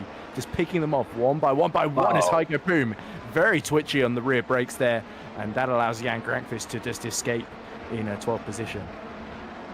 So now the question, of course, is how long will Tom Stevens stay out? He won't feel the need to react to Jan Grankvist just yet. Jan, of course, pitted early because he put on those medium tyres, and I'd love to see what tyres he's on now, actually. I think that's an important thing to decide. It's another set of mediums. He's definitely 3-stopping here. Not that we didn't expect that already. Into the pits as well, Daniel Stepkowski and Sergio Fletcher. The top driver on mediums now, Owen McGorgy. He will presumably pit in just a few laps' time as well, if not this lap. So Stevens leads from McGorgy and Schluter. Then Maguire, Martin, Kropp, Panzer, Fournier, Fischer, and Grankvist, who's back into the top 10 now, having passed a few pitters that last time around. And also past Heiko Poom. Grankvist, and fastest first sector too. He is flying. He loves these mediums, doesn't he? Whereas THR and Nocturne have gone all in on the hards. So it's a different philosophy, essentially, in terms of approaching this race. And so far, Grankvist is just about getting it to work. But is he going to have to visit the pit lane more times than Tom Stevens? As we look at Schluter finally relishing the chance to attack Owen McGorgy for what's now 2nd position. Another important one, Schluter on the medium tyres, and McGorgy on the mediums. Mark Schluter up the inside. Oh, that's very close. Drives him out to the curb, just as we've seen so many drivers doing. You'll have the outside line now. That's a very long corner to find yourself on the outside. But once again, keeps it stuck in. He made that work successfully earlier, not quite this time around, so McGorgy maintains that 2nd place, and Schluter will be under pressure from Adam Maguire, who will be relishing that chance. He knows that Schluter is the main rival of his teammate Tom Stevens for 2nd in the championship. Stevens now slipstreaming right to the inside with Owen McGorgy. He takes a look on the high line. That's a very tight corner. You won't be able to drive your way around the outside there, as Grankvist sets the fastest lap of the race in pursuit of Jeffrey Fournier. Martin pits, Fischer pits, Poom pits, as does Stein Hangraf. If you're wondering if there'll be an issue with both of the AKA Hero cars pitting at the same time, I don't believe the cars can double stack nowadays. They should both be fine. They should both have individual pit boxes. I do remember the days, though, where you would get a penalty for that. That used to be a thing in GPWC. Anyway, back onto the back straight we go. Ooh, surely there's going to be a change of position this time, because with the DRS active and the slipstream and potential push to pass, it will be very tricky for Owen McGorgy to hold off Mark Schluter, who goes right to the inside. Oh. Whoa, they nearly bang wheels. They may have made a slight bit of contact. They both run wide on the exit of the corner, and McGorgy is not happy with that. McGorgy sticks his nose in, and wide again goes Mark Schluter, both feeling tight in this place. Oh, Schluter, oh my goodness, nearly slides into the rear of him. And still they go side by side, just as they did a lap ago. And McGorgy once again fends off Mark Schluter. Was that entirely fair? Getting a little racy out there, a little bit over the top. And into the pits now comes Owen McGorgy. So McGorgy pits, Schluter and Maguire both stay out. They will continue to fight. Schluter will no longer have the DRS as a result. And through on the inside now, big dive from Maguire. And nearly gets it done. Schluter runs wide over the curb. He'll have to give that up, and he does. Maguire goes 2nd now, Ed. Wow, what do you make of all of that? Yeah, Schluter actually got DRS because he was behind, just at the detection zone, but he was still behind McGorgy. So that was why I was a bit surprised to see Maguire as late on the brakes as he was there. But certainly he didn't let any opportunity go from him. But yeah, Schluter tried to go round the outside 3 times, and at turn 15, you saw McGorgy tried to block the Schluter move as Stepkowski now sees McGorgy, who having just pit, immediately dispatch him, or trying to dispatch him at least, No, he did dispatch him. Yeah, that's Martin. That's his teammate that's still behind the RSR car there. So yeah, McGorgy not hanging around and trying to get there, take advantage of that undercut he's got on Schluter and Maguire at this phase of the race as they continue to lose time fighting each other on the hard tyres then. And there's Grangfist getting past Fournier in the background, up into P6. Now, the reason I asked how long can Stevens stay out is because at this rate, he would absolutely drop behind Jan Grangfist when he makes his pit stop. I think Stevens' best bet now is to run it as long as he can and two-stop this race. Grangfist is almost definitely three-stopping it. Stevens needs to two-stop. He's got a 10-second advantage over his teammate Maguire after Maguire is caught up in all of that battling. And that means that he's got time to make that work. But it means that we won't know exactly who's leading the race and who has the advantage until right towards the end of the race. And that's what we love about GPVWC Super League, that this always tends to happen. There's Carlos Martin, 10th place. In the net order, he'll be slightly higher than that, maybe 6th. Across the line once again, Maguire and Schluter very close for 2nd place still. There'll definitely be DRS going the way of Schluter this time around. Dylan Fisher now fastest lap. Fisher's pit for soft tyres just a lap ago as well. Soft tyres at this stage in the race, goodness me. Yeah, he did 11 laps on the softs to start with, 14 on the mediums, and now he's done 2 on the softs. So, he really likes those soft tyres. He didn't seem to get on well with the mediums because he was sort of losing time to the cars he was fighting with, essentially. So it makes sense for AK Hero to roll the dice, try something different, but Fisher is definitely committing to a 3 stop at this phase, potentially 4 stops if he just keeps going for more soft tyres. Yeah, definitely, but you rarely see soft tyres at this point in the race. You'd expect to see them right at the beginning or right at the end. The middle is usually medium or hard territory, but anyway. Jan Grangfist caught up here behind Robin Panzer. Every move that he makes is crucially important in this race. And when he gets past Panzer, he'll have some tough nuts to crack ahead of him. Moritz Kropp, Mark Schluter, etc. Not that Panzer himself isn't one of the widest cars in GPVWC Super League.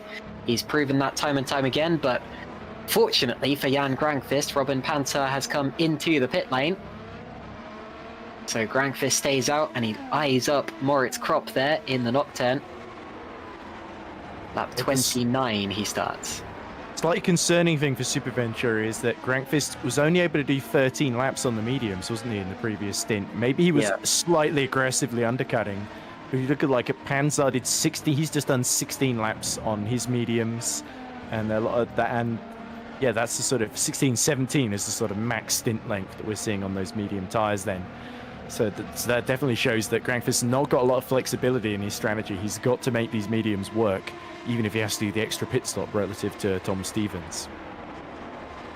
There's Moritz Kropp running P4, differing strategy to Jan Grangfist behind him, but I've been impressed by Kropp so far today. He's been quietly getting on with it, and Moritz, who has not had a great season, is doing one of his best showings so far today, but will be overtaken there by Jan Grangfist very predictably. Grangfist's next challenger up ahead is Mark Schluter, the driver 3rd position in both the race and the championship. And he's already under a second behind the Edge Esports driver. So again, another real chance here. It's worth noting that the Super Venturi car uses a different engine to the likes of THR and Nocturne. Nocturne has the Viper engine, which is theoretically the most developed engine in the series with a lot of power, whereas Super Venturi, Edge Esports uses the Quasar and Super Venturi uses the Reventon.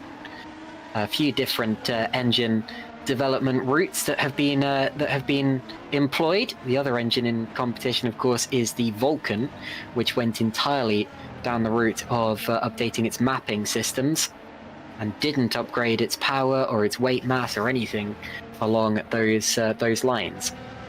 30 laps of the race gone now. Stevens continues to lead by 11 seconds over Adam Maguire, and there is Schluter now, about to be passed by Jan Grangfist, surely on the straight. He's got a 14-lap tyre delta, Caitlin. This is going to be like taking candy from a very, very small infant here, which, make no mistake, Mark Schluter's no pushover, but these tyres, he's not going to be able to fight on them. Grankvist has got the inside, he's got DRS, and Schluter tries, he might hold the outside. Oh, tries to turn in from the outside, but he realizes that wasn't a very good idea and backed out. And I think something just happened to Dylan Fisher. There was a yellow flag, Fisher started dropping down the order. Yellow flags are out again, he's still dropping. Well, that's gutting. I was really hoping for a good result for Dylan Fisher today, but unfortunately, we're about to see something that is not conducive to a good result. He's heading up towards turn two. Oh! Goodness! Wow! Well, for the second race in a row, Dylan Fisher has ended up on his lid, and on this occasion, I don't think that was his fault at all.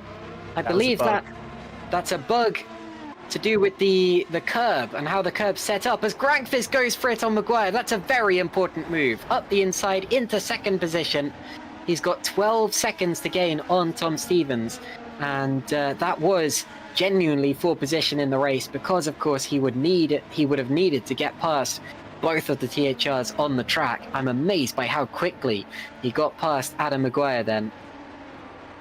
Now, I was going to say about the Tom Stevens thing, about the Dylan Fisher thing, I'm quite disappointed to see that, because of course we never like to see drivers being taken out simply through bugs on the track, and I encountered a very similar bug in practice in Formula Sprint 2, and unfortunately it seems that Super League cars are not immune to that either. But yeah, very unfortunate for Dylan Fisher, and I do very much empathize with him in that one. And the yellow flag that we just saw, I think, was courtesy of Dennis Urban, who lost a place. Now there's Moritz Kropp being passed by Jeffrey Fournier. Fournier goes through into 5th position. That's a fight for position as well. And up in front, Grankvist has already broken out of DRS range from Adam Maguire, showing the pace advantage that he has as it stands. Wow, Ed. So, here's Mark Schluter now on the back of Adam Maguire. Maguire's not going to make it easy for him, is he? Yeah, certainly not. And just a word on Dylan Fisher there.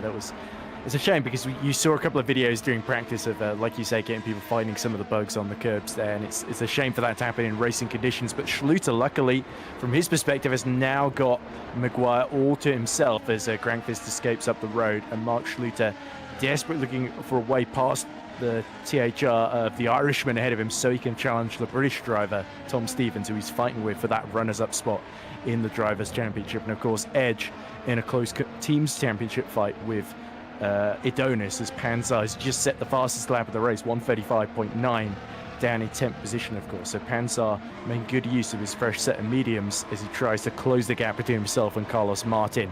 But Schluter loses a little bit of ground, actually, in that first sector to Adam Maguire, and that's going to hurt him ever so slightly then at the end of the straight there. And yeah, Fournier, it always seems to be the case that whenever I come to commentate, Jeffrey Fournier seems to find a load of pace out of nowhere mid-race and starts making some brilliant moves through the field. So as we see Schluter once again really confident on the brakes into turn 12, but not able to find a way past Adam Maguire. And this is really starting to hurt Edgy Sports' strategy here as the hard tyres start to fade. Yeah, and he was very twitchy through that sector as well. We take these twitches that we're seeing, and a bit of a twitch there from Maguire. We take these twitches for granted as just something that happens when a driver's on the limit or in turbulent air.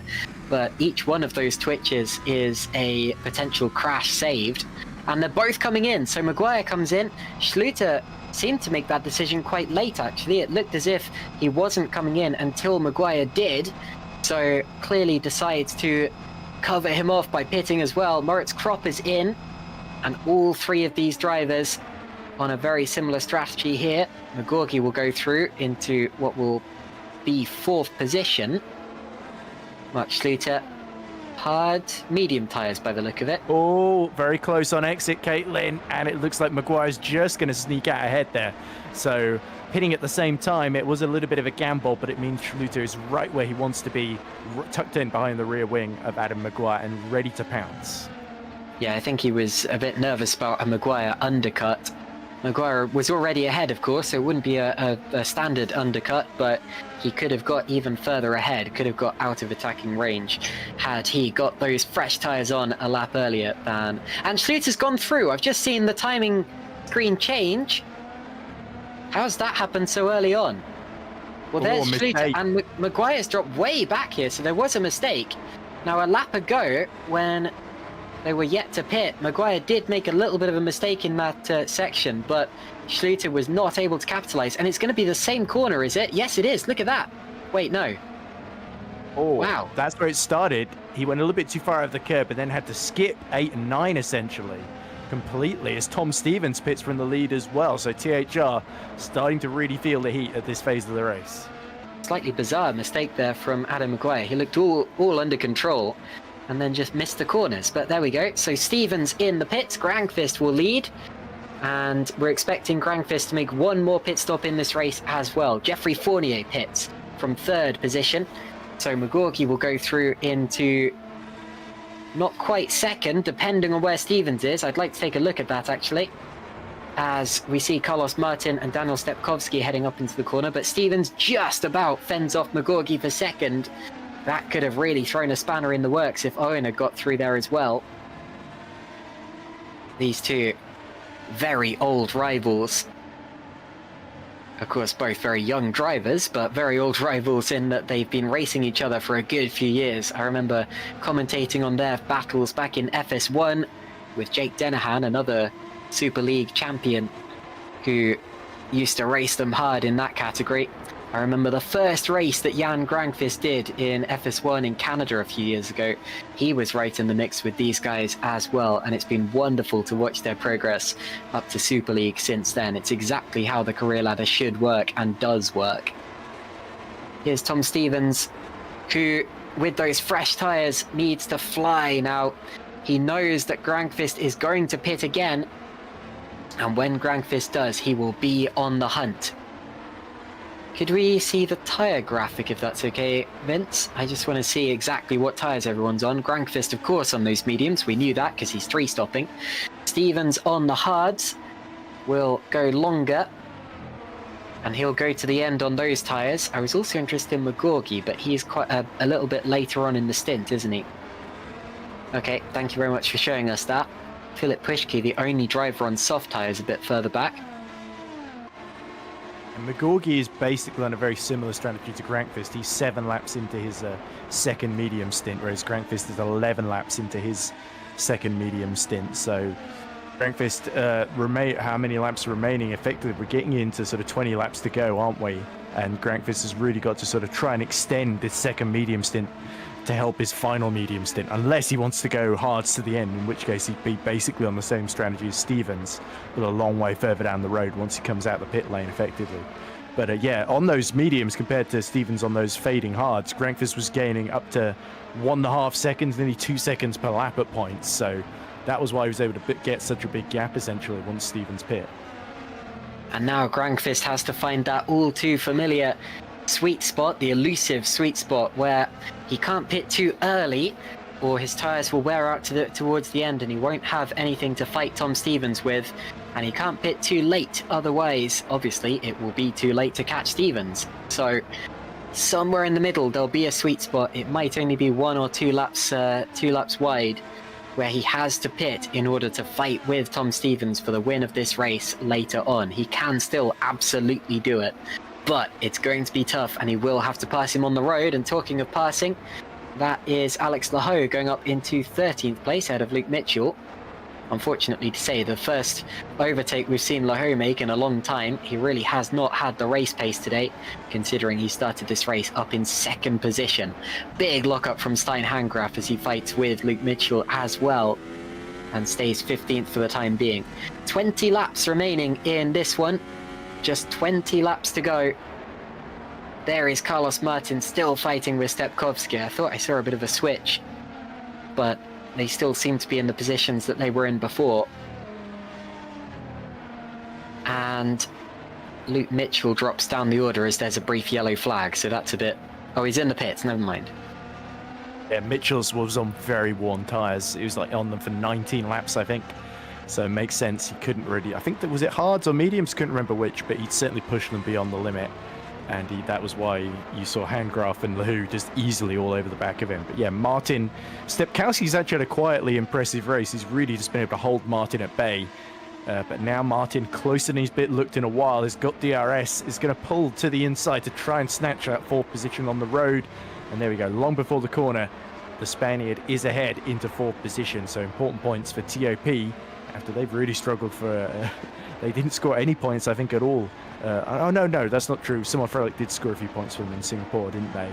Despite the retirement for Owen McGorgy with the suspension being broken after the contact with Sergio Fletcher. And speaking of Fletcher, he's just behind Panzar now by about 5.7 seconds and still holding off Schluter then. So Maguire and Schluter have not exactly flown through the field on their hard tyres, which shows that their strategy, they're sort of waiting for those ahead to sort of pit, aren't they? And trying to keep them alive for the next bit of this stint.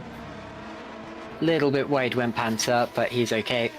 Yeah, talking of TOP, we're still watching Carlos Martin, and welcome back to Carlos, actually, who missed the last round. Sergio Fletcher's in the pits now from 7th position. Drops down, but we've seen how fast he is. He will push very, very hard indeed, and I very much expect him to be back in the top 10 by the end of the race, and probably firmly in it as well. And we continue to watch the times and see when will Jan Granqvist make that stop. What will the advantage be that he has to make up on Tom Stevens? And can he indeed do it? He'll probably have to pass the likes of McGorgy and Martin on the road as well at this rate. Actually, no, I think McGorgy's got a pit again as well, hasn't he? But anyway. Robin Panzer, P6, going for Daniel Stepkowski, goes to the inside. And he'll get that move done before the braking zone. Stepkowski has been fighting with McGorgy for a good couple of laps. Well, good 20 or so laps of this race. And it's one that looked as if it was going to go right down to the end, but I think it was Martin he was fighting with, wasn't it? Not McGorgy. Yeah, sorry, Martin. They're so close together. It's so easy to get mixed up, isn't it? Yeah, but McGorgy's the one ahead. 4th positions now. Interestingly, Tom Stevens back within 10 seconds of Jan Granqvist. And Jan, of course, will be behind. And a big twitch from Stein Handgraf there. But yeah, Granqvist will be behind after his next pit stop.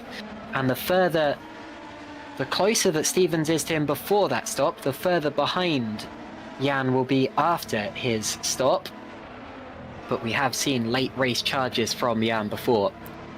Now, it's about this time in the race we have to start saying, actually, we don't know for sure who is going to pit and when, or even if they will pit, because of course the rules only state, as Lalu goes for 12th now on Alex Lahoe, gets it on the inside. The rules only state that you have to pit once, because you have to use 2 compounds of tyre, providing the race is dry, which this one obviously is. And that means, of course, that theoretically Granqvist could stay out to the end of this race and just hope that Stevens doesn't catch him. That's what he tried to do in Singapore last time out.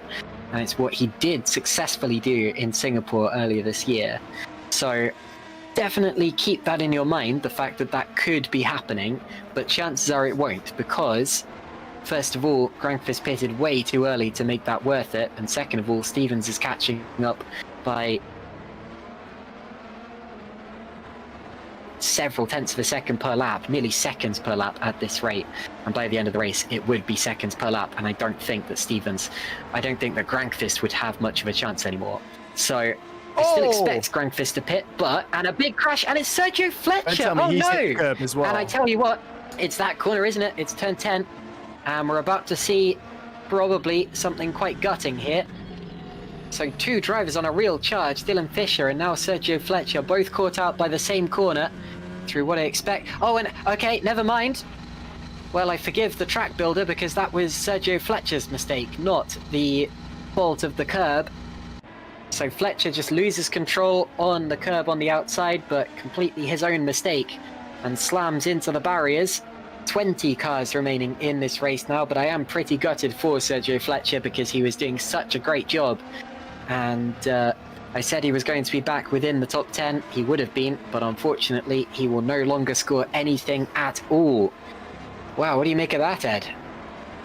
Yeah, just pushing that a little bit too hard uphill through. It's a tricky corner as well because you sort of wash out wide onto the curb, and that was really what did for him in a totally different way to Dylan Fisher. Like you say, the rear just lost traction, and he was sort of turned himself into a bit of a passenger there from that point onward. So a frustrating mistake from Sergio Fletcher, but certainly he impressed, putting on some brilliant moves from the back of the grid. And he'll certainly be back for the final race of the season at Interlagos there. So certainly a big blow for Adonis, but all hope is not lost just yet, especially with Panzar currently still ahead of Mark Schluter's. Into the pits comes Jan Grankvist, and that could be his final stop. So he's done 16 laps then on the mediums in that second stint. Surely he's going mediums 16 laps to the end here. He'll have to. Stevens takes the lead, and Grankvist will have to absolutely fly. At this point in the race, the advantage is definitely on Tom Stevens. McGorgy and Martin are both going to go through as well. Panzar goes through. Grankvist will have to probably pass every single one of these cars on track, except for the ones who make pit stops before the end as well. Jan Grankvist comes out in 7th position with 16 laps to go. Could this be one challenge too many from Jan Grankvist, who has rather put himself in this position, and it could still work out for him, but only if he is absolutely perfect to the end of this race. Tom Stevens leads by 5.6 seconds over Owen McGorgy. Carlos Martin is third, so 2 TOP Esports cars on the podium. Panzer just behind Martin is in 4th place, then it's Stepkowski, Schluter and Grankvist. Adam Maguire P8, Moritz Kropp P9 and Jeffrey Fournier P10. Thomas Vock in the pits a bit further back puts Williams up into the points in P15. Yeah, the key thing here for Grankvist is he did get out ahead of Maguire. So that mistake from Maguire has ended up being absolutely crucial, gold dust almost for Super Venturi, because it's created a big clean bit of track they can get into. Schluter's undercut them, but now Schluter's being held up by Stepkowski, who's on 15 lap old tyres, so that's double the length that Schluter's been out on his. He's been out on 7 laps, and that's going to back him into Jan Grankvist. So Grankvist, he'll be enjoying this. He flew through them earlier. He can do the same again. It's once they get to McGorgy coming into the pits from second now as well, and in comes Stepkowski. So there we go. So now there'll be no one backing Schluter into him. Grankvist has got to find a way through all on his lonesome. I think he'll do it here into turn 1. He'll make the move as quickly as he possibly can. This is a chance. Schluter not even just defending for that one, so through his goes. With Grankvist, is it? It's with That's true. Maguire and such. So Grankvist goes through into 4th place. Now, who are we expecting to pit in front of him? Obviously not Stevens, but how long have Martin and Panzer been on those tyres, Ed? Martin's been on them 15 laps, or another purple sector from Grankvist. He is absolutely soaring.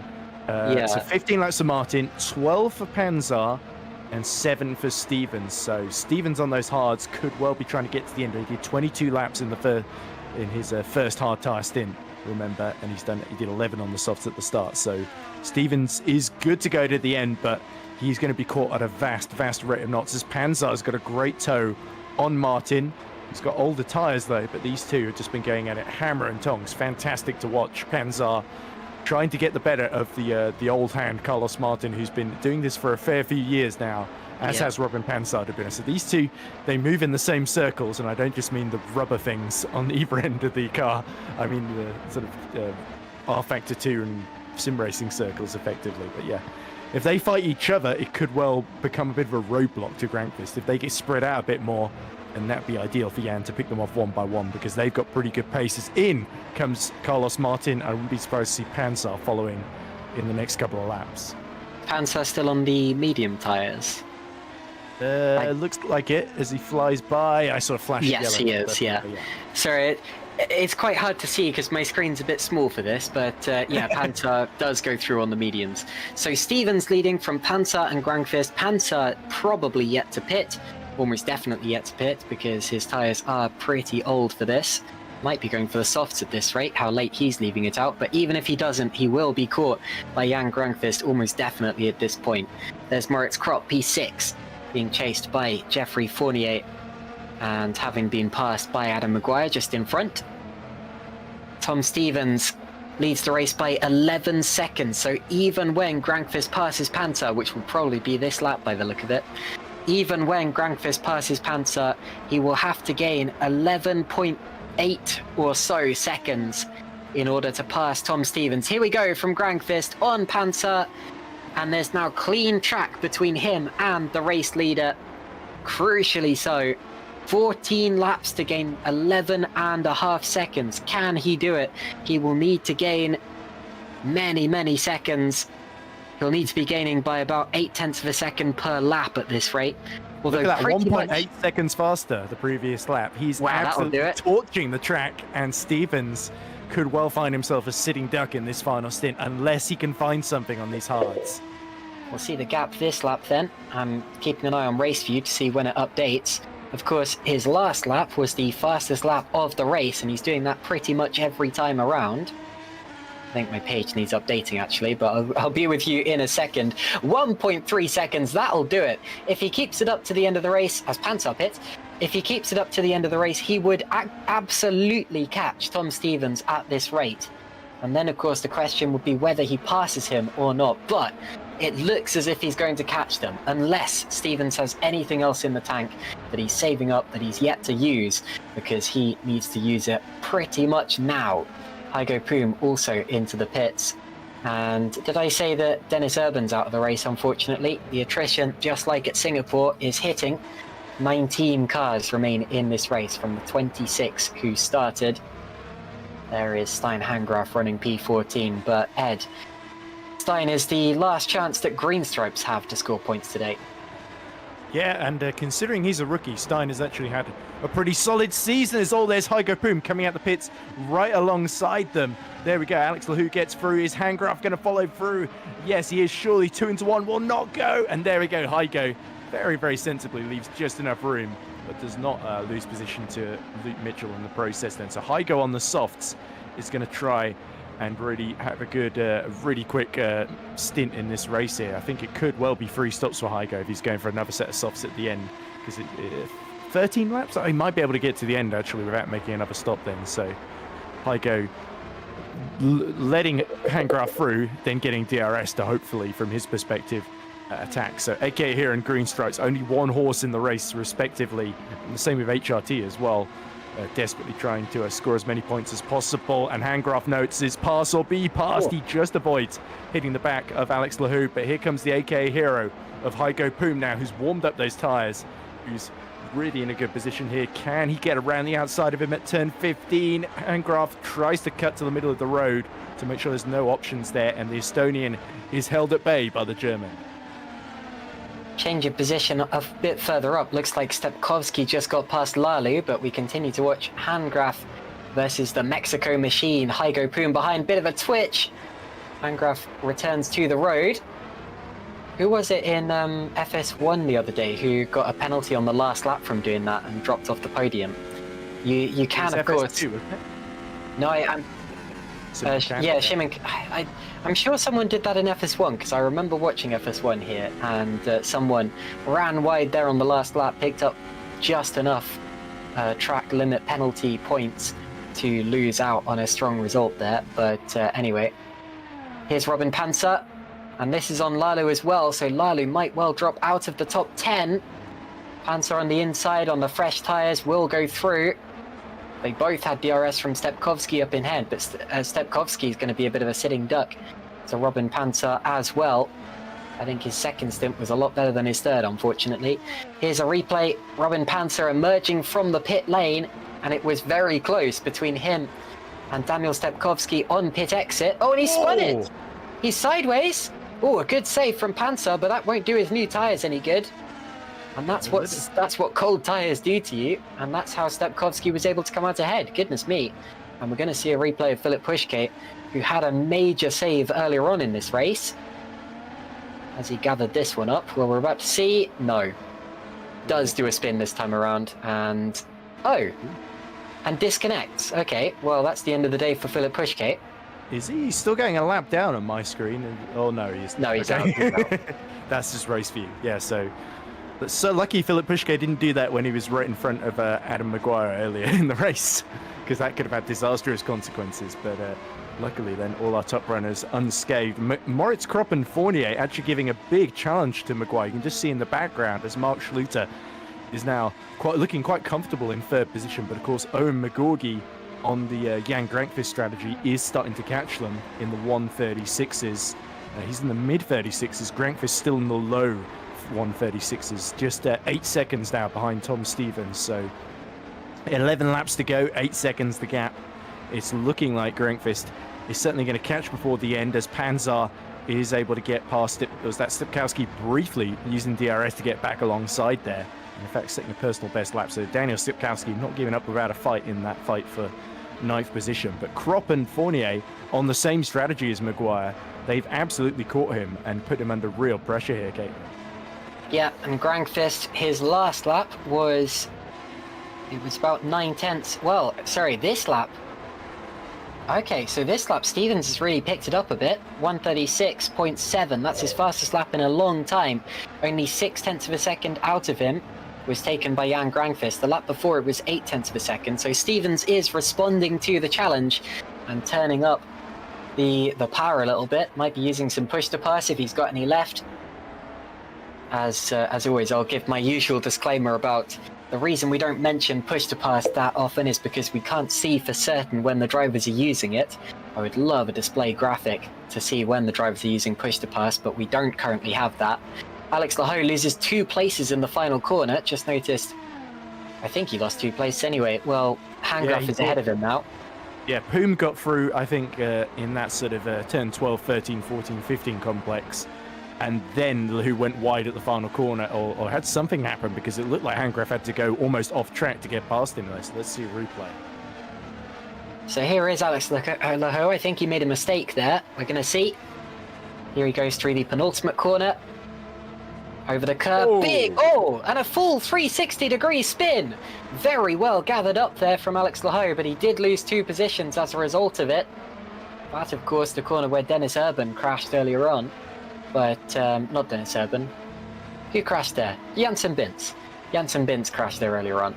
And, Alex Lahoe, you can see his tyre marks down the middle of the road. Martin Brundle always says that a good car spins down the middle of the road because of the weight balance. It doesn't go spewing off to one side or the other. But Alex Lahoe, I'm not sure he quite had the car set up for the race today, so I'm not sure he would entirely agree with that. To be fair, he actually saved it pretty well. If you look at the FS1 race, Jason Muscat had almost exactly the same moment, and he went straight into the wall just for the pit entry. So actually, good car control from our Superlights champion and Alex Lahoe. Some people bet on him to win the race. I think he's going to do well to score a couple of points at the back of this, but certainly still 1.4 seconds ahead of Luke Mitchell as Lalu, who I think has just made his 4th stop of the race, more than anybody else. He's not been able to do more than 12 laps on the medium tyre, and he's just set the fastest lap of the race once again, 134.9. And Lalu in 11th, he's actually got a great chance to finish in the top 10, but he is 22 seconds down on Daniel Stipkowski, so comfortably clear of Hygo Poom. So the strategy's actually worked okay for the second Super Venturi in terms of damage limitation. But for Grankvist, 7.8 seconds, you're right, the charge is just slightly, he's only taking about 0.6 of a second out of Tom Stevens. So the tyre advantage is starting to go away a little bit from Super Venturi here. Yeah, Super Venturi would have hoped for better from Lalu today, unfortunately. He's done a decent job, but at the same time, THR are scoring many more points, and they will extend their lead in the championship. They won't wrap it up today, at least not at this rate, but it will certainly be very much advantage THR going into the last round at Brazil. And I'm very much looking forward to that round, both as a driver and a commentator, because Sao Paulo is a wonderful track for racing. Here's Moritz Kropp, P5, just behind Maguire, and just ahead of Fournier. Owen McGorgy not far behind as well, and he has been charging since his pit stop. I expect him to get involved in this fight. Yeah, McGorgy taking about 9/10, maybe more, a whole second actually, out of Moritz Kropp and Adam Maguire, but 9/10 out of Fournier ahead of him. And Adam Maguire is going to be very thankful that he's got Moritz Kropp behind, who's very inclined to not attack him particularly hard and potentially keep Fournier and McGorgy at bay and give him that little bit of buffer not just to help THR, but to help his own race as well, of course. So there's a bit of self-interest there as well, rather than just my mates in front of me. but yeah, Geoffrey Fournier certainly won't be shy about making a move, and neither will McGorgy on those much fresher tyres. We're nearly at 7 laps to go, and that would mean that Grankvist would have to gain a second per lap to catch Tom Stevens. And I tell you what, the advantage that he's had over the last few laps has not been quite that dramatic. Stevens really has picked up the pace. Stevens' last lap was very good indeed, 136.5 as he crosses the line. That's nearly his best lap of the race. Grankvist is about to cross the line as well, and we'll see what his particular lap was. It looks to have only been 0.2 of a second quicker. I tell you what, at this rate, Tom Stevens would hold on to it. So he leads the race by 7 seconds, and there was a bit of a scare for him when Grankvist was taking seconds out of him earlier in the stint, and a big dive from McGorgy going to 6th. Oh, it was initially a good move, but he's run a bit wide on the exit. They touch. Fournier came back at him. They touched wheels. He wasn't clear when he thought he was. Now they go, oh my goodness. No, Owen, no. Wow, McGorgy fought back into the S's, and that was very nearly a big accident. I remember Junior Lopez going for a flight there in the... Josh Flynn, went for a flight there in the FS2 race, and somehow didn't lose any parts from his car. Landed back on his wheels and carried on. But on this particular occasion, Owen McGorgy very nearly causing a similar accident with Geoffrey Fournier, and they just about get away with it. Good driving from them both, albeit a little bit feisty, Ed. You could tell McGorgy was quite desperate to clear Fournier as quickly as possible because he braked very, very late, had to go way too deep into the first corner. And then Geoffrey Fournier maybe thought he was a little bit more clear than he was. The contact certainly did not look intentional, but Geoffrey Fournier showing you do not mess around with him under any circumstances if he can help it. And now McGorgy is going to have to do it again, and this time Jeff is going to be much closer to the back of Moritz Kropp as well. So he had to do something to break the stalemate. He saw he was coasting up to the back of them, wasn't he? And now he's going to have to find another way through as he mounts the curb at turn 19, does McGorgy. He looks so confident at the moment. Well, McGorgy, I thought, looked angry there. I often say that cars have body language, and that last time round when McGorgy went for that move on Fournier and nearly refused to give up, it looked very much like, I should be ahead right now. He looked angry. On the last lap, Jan Grankvist once again only took 0.4 of a second out of Stevens. That's not enough. I was sure earlier on in this stint that he would catch Tom Stevens before the end of the race, but his advantage has waned. Not because he's got any slower, but because Tom Stevens has got faster, and extremely consistent lap times being set by Tom Stevens. His last 10 laps or so have all been within half a second of each other. And here is Owen McGorgy on the back of Geoffrey Fournier now, running wide once again into the corner. I think his advantage has gone away as well, but he'll still get the DRS down the straight. But I tell you what, Fournier is closer to Kropp here, and will go side by side, despite Kropp also having the DRS and the incentive to fight with Adam Maguire. Fournier on the inside, kicks out the tail a little, but does go through. So Fournier up to P5 with just 6 laps to go in this race after the lap that they're currently on. Owen McGorgy watches it all happen, front row seat there in 7th position. And what a recovery drive this has been from Geoffrey Fournier, who didn't qualify particularly well, but has got through into 7th position. Yeah, Fournier is also, he pit a lap after Maguire and Kropp, so he's got slightly fresher tyres, although nowhere near as fresh as McGorgy, who's only been on them 9 laps. The others on 16, 17 lap old tyres. Yeah, it's looking like Grankvist's hopes are starting to just fade a little bit. As long as he keeps catching, there's still a chance that something could happen to Tom Stevens, but it's starting to come out of his hands. There's another big dive, this time McGorgy up the inside of Moritz Kropp there. There's a little bit of wheel banging, but luckily mostly clean there. And this time McGorgy does get through, and now he's free to chase after Geoffrey Fournier. I've just reminded myself actually of where Fournier started in this race. He was 15th on the grid. This has been an awesome drive from Geoffrey Fournier. And yeah, you see he's up 10 places there. Alex Lahoud down 11, I'm afraid to say. He has not had any race pace at all.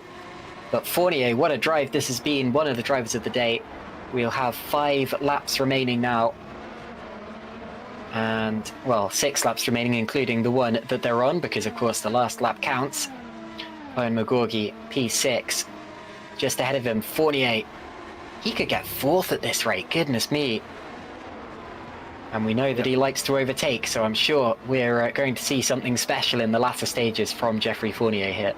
And what a story that would be after being taken out by his teammate from 7th or 8th position, wasn't it, in the final lap at Singapore. To come back with a P4 would be incredible, but he's still got to pass Adam Maguire before he can get there.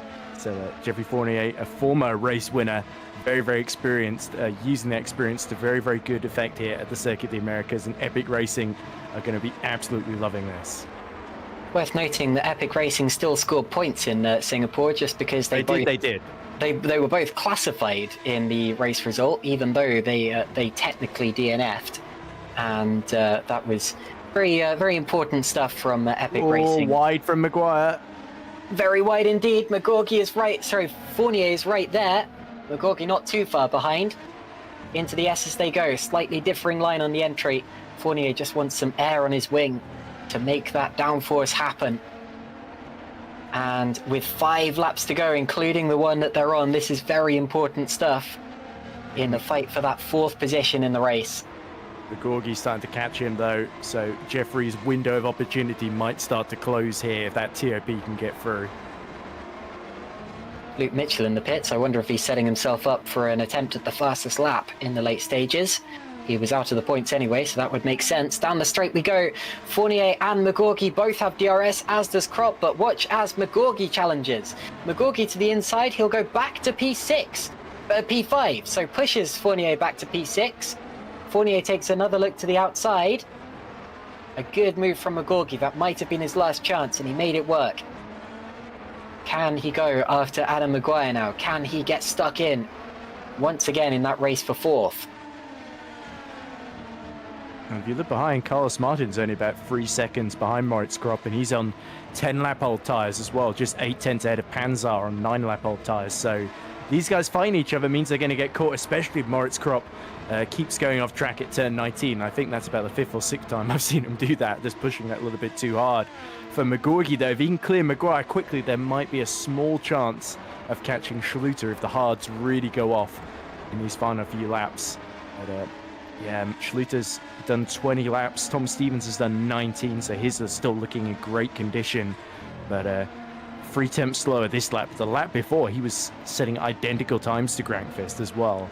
And that is really impressive. The gap just about to go below 6 seconds, although Stevens sets a personal best first sector. But yeah, McGorgy is really lining up Maguire, and I think it's only a matter of time before he gets back into the top 4 here. Yeah, Grankvist took 3 tenths per second out of Stevens on that last lap, so don't get me wrong, he is quicker, but Tom Stevens has done a better job to preserve these tyres and keep in the lead to the end of the race. Here's McGorgy now on the straight, DRS open, not quite sure he's close enough to Maguire here. No opportunity this time around. There might be an opportunity in the background. Carlos Martin. It's that Stepkovsky and Panzer. It's Panzer and Martin, sorry. I got 2 out of the 3 correct. Robin Panzer, P9.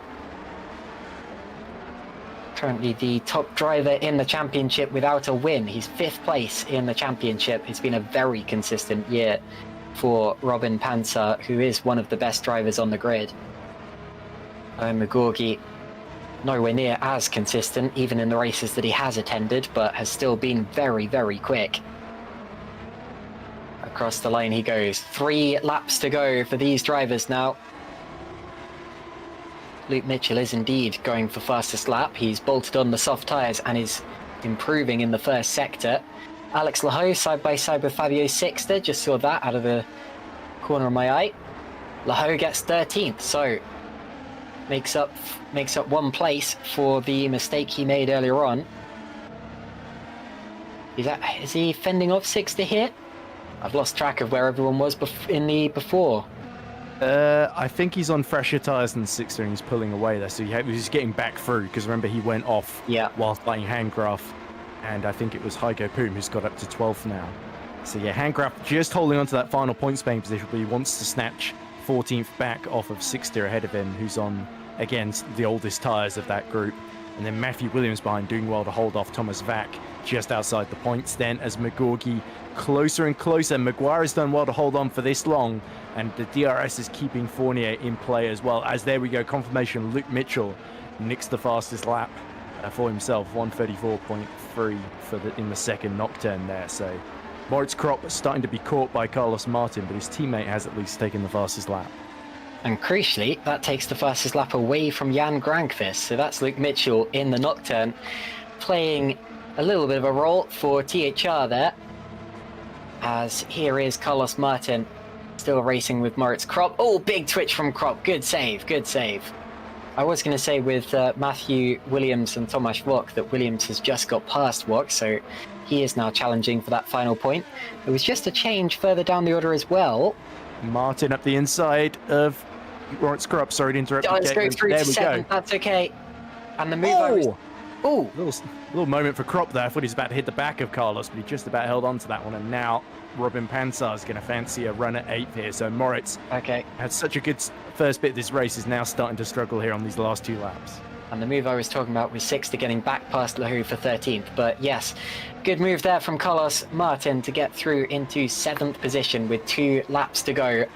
Owen McGorgy still in 5th position, but they're heading on to yet another DRS straight. He is under pressure yet again from Geoffrey Fournier, who he only passed a couple of laps ago.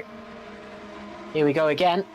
DRS being employed by both of them. They both go to the inside of the circuit. That was McGorgy's one permitted move of defense, and he maintains the position on the inside. That's the place to be in a corner as tight as that. Yeah, you can tell McGorgy really doesn't want to get into big scrap with Geoffrey Fournier, because he knows that'll just allow Maguire to escape up the road. He's thinking, what are you doing? Work with me here. Big dive up the inside from Panzer on Moritz Kropp at turn 15 again. They just avoid lodging wheels into one another. Panzer's going to have to go the long way around, and sure enough, Moritz Kropp runs him out wide. But Panzer still there as they go into turn 19. Wide goes Moritz Kropp, through goes Panzer. He had to really stick it out for that one. Final lap then for Tom Stevens, who leads the race by 6 seconds over Grankvist. Grankvist has done everything that he can, but it is not enough in the end. Hangraf and Williams are fighting for that final points-paying position as we speak here. But we're watching the important scrap for P4 between Maguire, McGorgy and Fournier. And this will go right down to the wire, I expect. And long may this continue, as McGorgy has a big twitch, but saves it once again. Through to the back straight they go, which may be the last opportunity for the likes of McGorgy and Fournier. Slightly different lines here. McGorgy tries to line Maguire up down the straight. He's got a chance. Maguire goes defensive. McGorgy and Fournier both open the DRS. They're gaining down the straight. He goes, he dummies him, goes to the inside. A good move from Fournier, but does he get it slowed down? They touch. They're overlapping nearly 3 wide into the corner. They touch again and through on the inside. Fournier takes a look. Up the inside goes Maguire, and Maguire gets 4th, and here comes Fournier at the same time. Meanwhile, they're 3 wide into the corner. Goodness me, great move from Adam Maguire to defend P4. Meanwhile, Tom Stevens has won the US Grand Prix, and there's a crash. McGorgy has been tipped into a spin by Geoffrey Fournier. Carlos Martin will go through to 5th. So Stevens wins. Grankvist is 2nd. Schluter 3rd. There is our race winner, who we didn't see crossing the line because there was too much going on behind. But it's Stevens, Grankvist, Schluter, Maguire, Fournier, Martin, McGorgy, and Panzer. Then Kropp 9th, Stepkowski 10th, then Lalu Poom 6th at Lahu, and then this fight, which is between Hangraf and Williams. Williams dives. This is for the final points-paying position. Little wide over the curb goes Hangraf, and look at Tomasz Wok up the inside. He's had a terrible race, but trying to salvage something. Hangraf fends him off. They'll have one more opportunity into the final corner. No punt that time. And Hangraf should fend him off. Whoa, big slide and a spin. He's lost it, so Williams drops to 17th position. Hangraf will gain the last points-paying position in 15th place. Wok will be 16th, then it's Williams and Mitchell. What a dramatic finish there. and a collision right at the end between Fournier and McGorgy, Ed. Yeah, a complicated sequence of event. It's just sort of turned into pinball, didn't it? With a very late move into turn 12. As you see, Matthew Williams deciding to say hello to the wall after the race in frustration, I think. But yeah, so sorry if I'm gone quiet all of a sudden. It's because my brother is having a go at me for getting too excited over McGorgy being spun around by Fournier. He wants to go to bed so he can do work in the morning. So apologies for that. But yeah, this is a replay of what happened then, and Fournier sort of got sucked in. But that all sort of started because Fournier almost sort of hit the back of McCall. Goodness! And he hit Carlos Martin as well. He tried to go underneath Carlos there. Well, quite literally. So Fournier ended up 5th, but I tell you what, look at that demonstration after the line. The two TOP Esports cars, remonstration. The two TOP Esports cars not happy at all at Jeffrey Fournier. And remember that the results are always provisional as Tom Stevens crashes into the pits and into his teammate, but that's okay, the race is over. But anyway, what a dramatic finish that was, and I'm sure the stewards will look at some of that afterwards. But the provisional results, Tom Stevens wins it with a fantastic bit of strategy. Jan Grankvist 2nd, couldn't quite do enough. Mark Schlitter is 3rd, then Adam Maguire 4th. Jeffrey Fournier, well, I don't quite know if he will hold that 5th position without meaning to assume what the stewards will say, but he is 5th temporarily. Then it's Carlos Martin and Owen McGorgy, then Robin Panther, Moritz Kropp, and Daniel Stepkowski, the top 10. 11th position, Jukka-Pekka Lalu, the 2nd Super Venturi. THR definitely took points out of them today. Hygo Poom P12, then Fabio Sixter P13. Alex Laho from 2nd on the grid down to P14. What a dreadful day he had. Stein Hangraf P15, then Tomasz Vok, Matthew Williams, Luke Mitchell, Philip Pushke, and Dennis Urban, with Pushke and Urban being out of the race, and Mitchell taking that fastest lap right towards the end of the race. And then more DNFs, the unfortunate Sergio Fletcher. Well, I say unfortunate, but he did crash on his own. Dylan Fisher was more unfortunate, getting caught out by the curbs. Alexander Ragosa, Chris Shepard, Janssen Bintz, and Pascal Pallance all retired as well. I used the word dramatic way too much in GPWC Super League. We need to come up with some synonyms, but it really does describe what we see.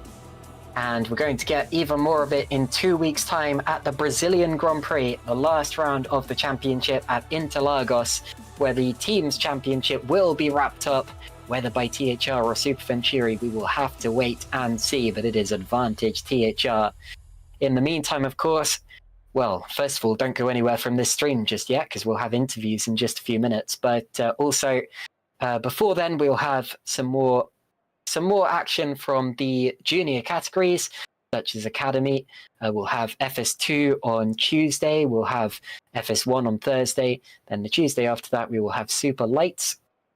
And then, of course, on the Thursday, in 2 weeks' time, we will have the Brazilian Grand Prix, as we always have GPWC Super League on that day. But I'm going to hand over to you now, Ed, because I know you enjoy the interview room a lot more than I do. And you've got a good few drivers already lining up to be spoken to here. So I'll hand that over to you for a little bit. Oh, that's very kind of you, Caitlin. I mean, who likes people anyway? But anyway, so let's see who is in the interview room we want to talk to. How about we go for our 2nd place finisher, Jan Grankvist, and maybe we'll get his teammate Jukka-Pekka Lalu in at the same time as well, so we can cross off Super Venturi. So we're joined now by Super Venturi's 2 drivers. 2nd place, Jan Grankvist, our new world champion, and Jukka-Pekka Lalu, who just finished in 11th position, getting valuable points for the team. So we'll go to you first, Jan. First off, congrats on finally sealing that championship. It looked for a long time in the season like you were going to do it, and I know Singapore didn't go exactly to plan, but certainly you got a much better result here today in the runners-up spot.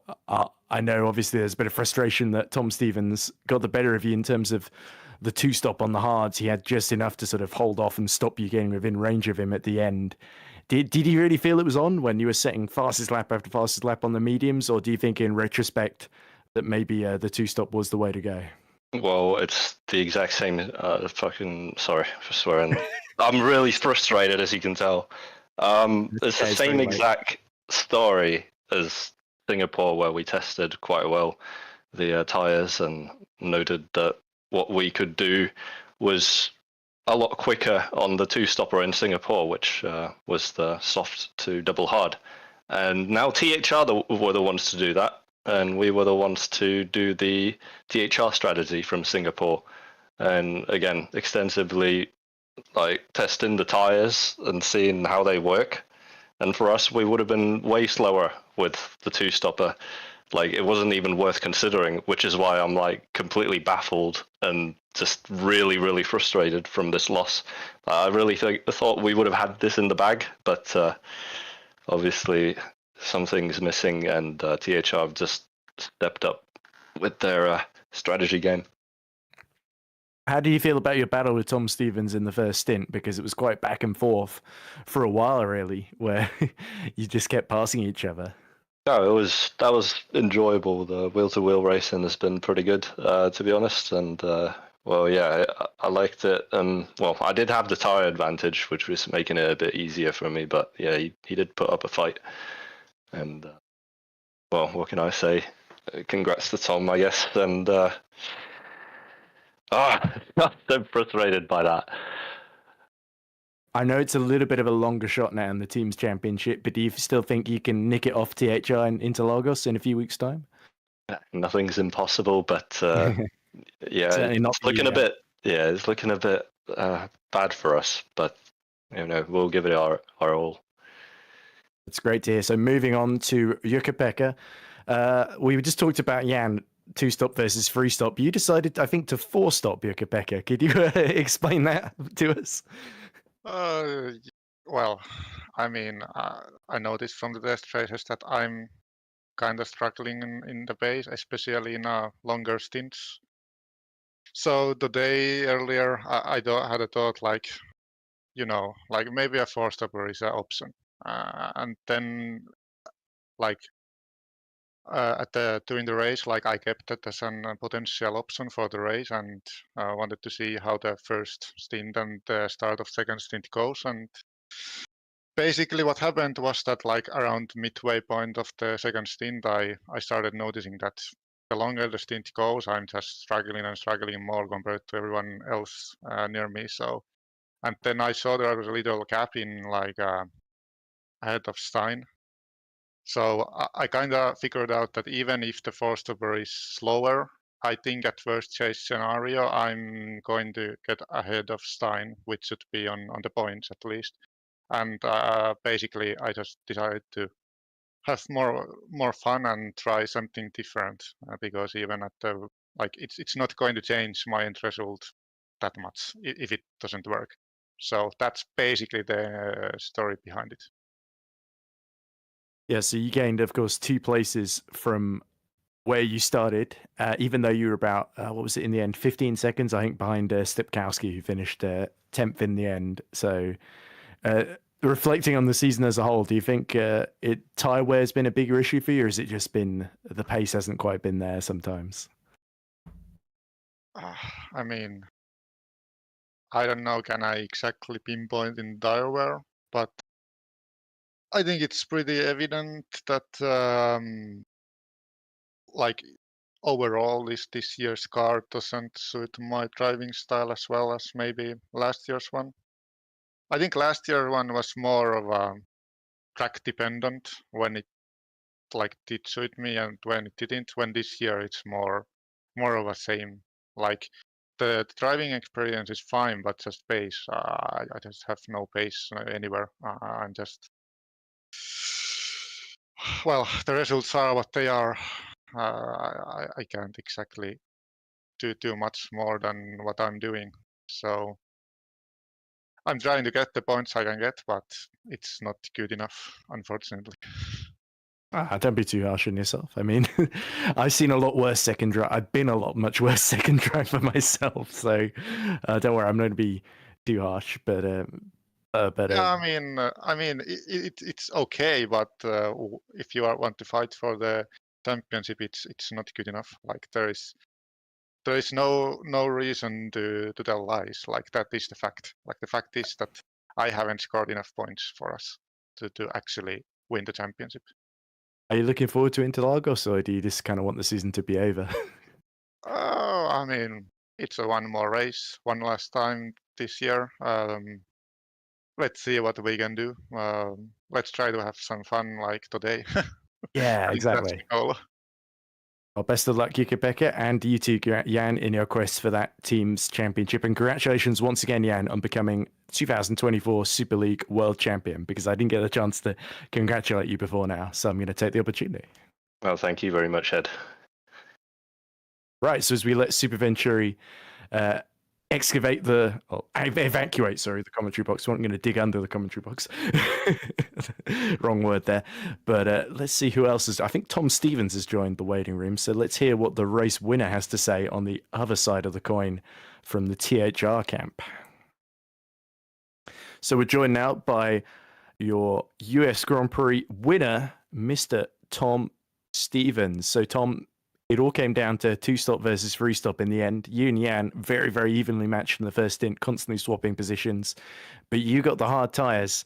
Even though Jan got track position, you got the hard tyres to last, and he spent less time in the pits. And that was really what made the difference today, despite the pace that Jan had at his disposal. We heard from Jan's perspective, he said it was a reversal of Singapore in terms of the both going for different strategies in the end, and he thought the 2-stop wouldn't work for him, and he's felt a bit frustrated. Obviously, from your point of view, it's the other side of the coin, isn't it? Because you played that one extremely cool, and it went your way in the end.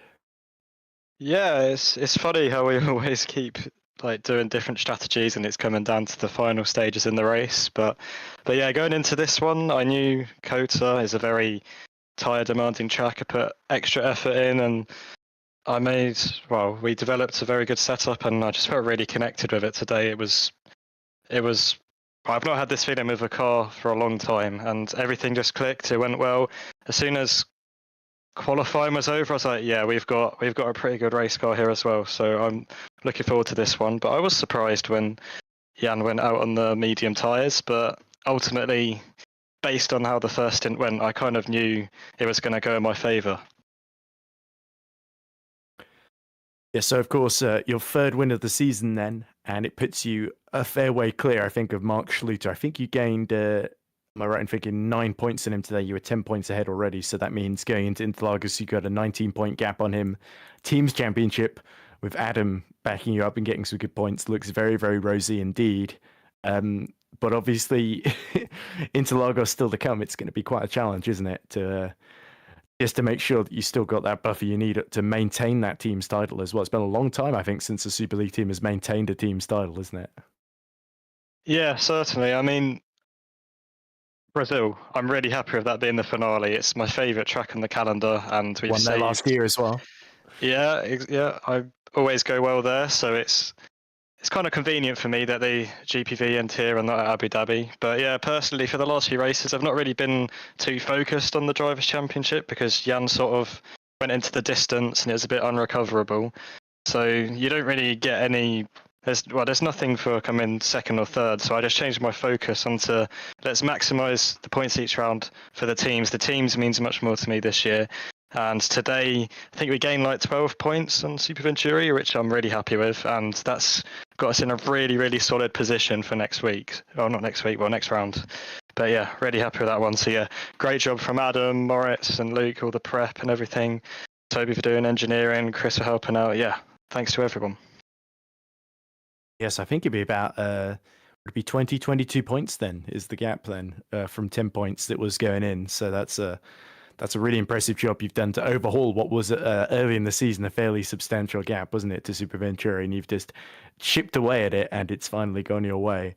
I guess final question I had was, how did you feel about your battles with Jan in the early stint in the race? Because Jan said it was a lot of fun.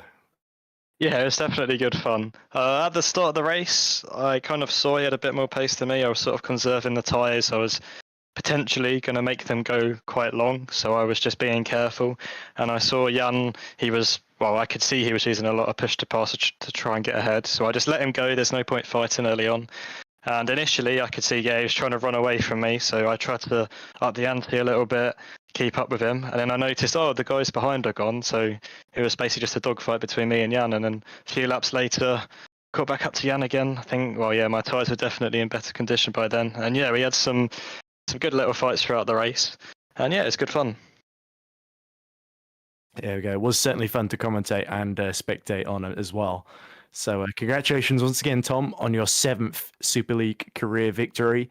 And best of luck securing that team's championship and the runners-up spot in Interlagos in 2 weeks' time. Thank you very much. Right then, as we let Tom Stevens celebrate his victory, shall we see who else wants to talk to us? Shall we go for Mark Schluter, our 3rd place finisher? So joining us now in the commentary box is our 3rd place man, Mark Schluter from Edge Esports. So Mark, obviously, in terms of the fallout from Singapore, I know you were really unhappy with the way things ended there, but you certainly made up for it today with a very, very fighting drive to 3rd to get to basically come out on top of Adam Maguire after taking the same strategy as him. Obviously, the 2 leaders, Grankvist and Stevens, were a little bit out of reach, but considering where you started in 6th position today, to get a podium out of this race, you've got to feel at least somewhat satisfied with that. Not really, because didn't do the job in quali. I had no traction throughout quali and no traction really throughout the race in the slow corners. Very, very strange, because when I practiced, this wasn't. I mean, I still had traction issues, but not like how it was today. Talk us through the strategy decision, because it felt like you were always pitting at the same time as Adam Maguire. Was that a planned in advance, or were you just reacting to what Adam was doing? I think it was just to react. I was planning to go maybe one more lap, undercut them, but they came in. So instead of losing time, and because I knew I was faster, but I couldn't get past really. So it's kind of unfortunate that I was stuck behind them pretty much like half the race. Yeah, but conversely, in that final stint, when Adam made the mistake and went off track, you had a load of clear air to work with, whereas Adam got in a fight with Jeffrey Fournier and Owen McGorgy, which backfired spectacularly, as I'm sure. It's a shame Owen's lost patience. We're going to drag him in next, but he seems to have left the waiting room already. But yeah, so that actually ended up working in your favor in the end. So obviously, the second half of the race much quieter than the first, but that track position did give you a big advantage at the end. Yeah, probably. I think if he didn't had that mistake and we were just in the arrest train for the whole stint, I think he would have got me in the end, because I was struggling on tires, which also didn't happen when we practiced the race stints. But yeah, car just felt like I had more wear than when we tested, and the car felt just like different than what I'm used to. So, good news. In the team's championship, going into this one, you were very, very close with Adonis, and obviously beating Robin Panzer means that you've pulled away from them a little bit, and you're in a very, very secure 4th position in the team's table with Edge, which obviously is a positive, even though Tom Stevens winning the race gained a bit of a few more points on you in that Drivers' Championship going into Interlagos. Are you excited about Interlagos in the end of the season? Do you think it's a good track for you, or do you really just want the season to be over already, Mark? At this point, I just want the season to be over. I mean, I would have loved to be runner-up after the season start, but yeah, I think it's just kind of hard when you technically. I mean, it feels like you are driving against like 3 cars from one team all season long, and that's kind of hard when you're all alone. on track versus them. You need to make your own club. I mean, if Hunter Burt Simulation was in Super League, we'd certainly go in an alliance with you guys because you got Loic in your team, and we got on well with Loic. So, so yeah. But unfortunately, I think, like you say, Edge having to fend for yourselves. So, obviously, I know you're disappointed, but I think in the scheme of things, another podium, it was definitely a good drive today, Mark. And I hope that when you look back on the season as a whole, you'll look back on today with slightly fonder memories. Yeah, of course. I mean, after the horrible start, the season is, I think, very positive. Even though it's not like how I wanted it, but yeah, just hoping we can start next season like we ended this season, so we are in the fight right off the bat, and yeah, but also hoping that some rules change for next year, so you can't just dive bomb and say my axle was on the other car's axle, so I was entitled to space. Are you talking about Singapore again, aren't you? Yeah, probably. I mean, the last two races when it's when difficult to remember which one you're talking about because we talk about them so regularly. Back here, Baku okay. Baku and Singapore. If we would have to rule that you need a little bit more of the car alongside the other car, then I think you don't get these incidents. Seems to be an issue in real life at COTA as well, as we've seen how far long enough side you are during an overtake. But yeah, there we go. I guess GPV replicating the drama as well in that sense. But anyway, thanks for talking to us, Mark. And well done on the podium, and best of luck at Interlagos in 2 weeks' time. Yeah, thank you. All right, so interview room's gotten a whole lot busier, but with a lot of interesting names in there. Let's get Alex Lahou in, of course, from the front row. He had a bit of a difficult race, so let's hear what he has to say. So we're now joined by Holland Racing Team's Alex Lahou. So Alex, it started off so well. P2 in qualifying, just a few hundredths away from Tom Stevens, of course. And then the race sort of went a little bit away from you, I think, to put it mildly. It was very, very chaotic. And you eventually finished, where in the order? I think it was P13, wasn't it, in the end? Yeah. No, it wasn't, was it? It was P14, sorry. Hello, boys. Yeah, I mean, qualifying was exceptional, to be honest. Only one corner was mid. As for the race, the pace just quickly faded. I don't know why, because I wasn't sliding the car at all. I was managing the temps as one of my teammates told me to do. Even in practice, I was just fading. I don't even understand how that happened. I ended up more than a minute off the lead. This is one of the worst kind of races ever. Just destroys your motivation, and makes you question why you race. Just no comment on this. Oh, well, that's good. This will be a short interview then. Yeah, there's not much to say, really. I don't understand why the pace wasn't there. I just dropped and dropped and dropped. And the lap 8 incident did not help as well. Oh, yeah, there was a bit of a contact, wasn't there? Was that the one where Maguire dived on you?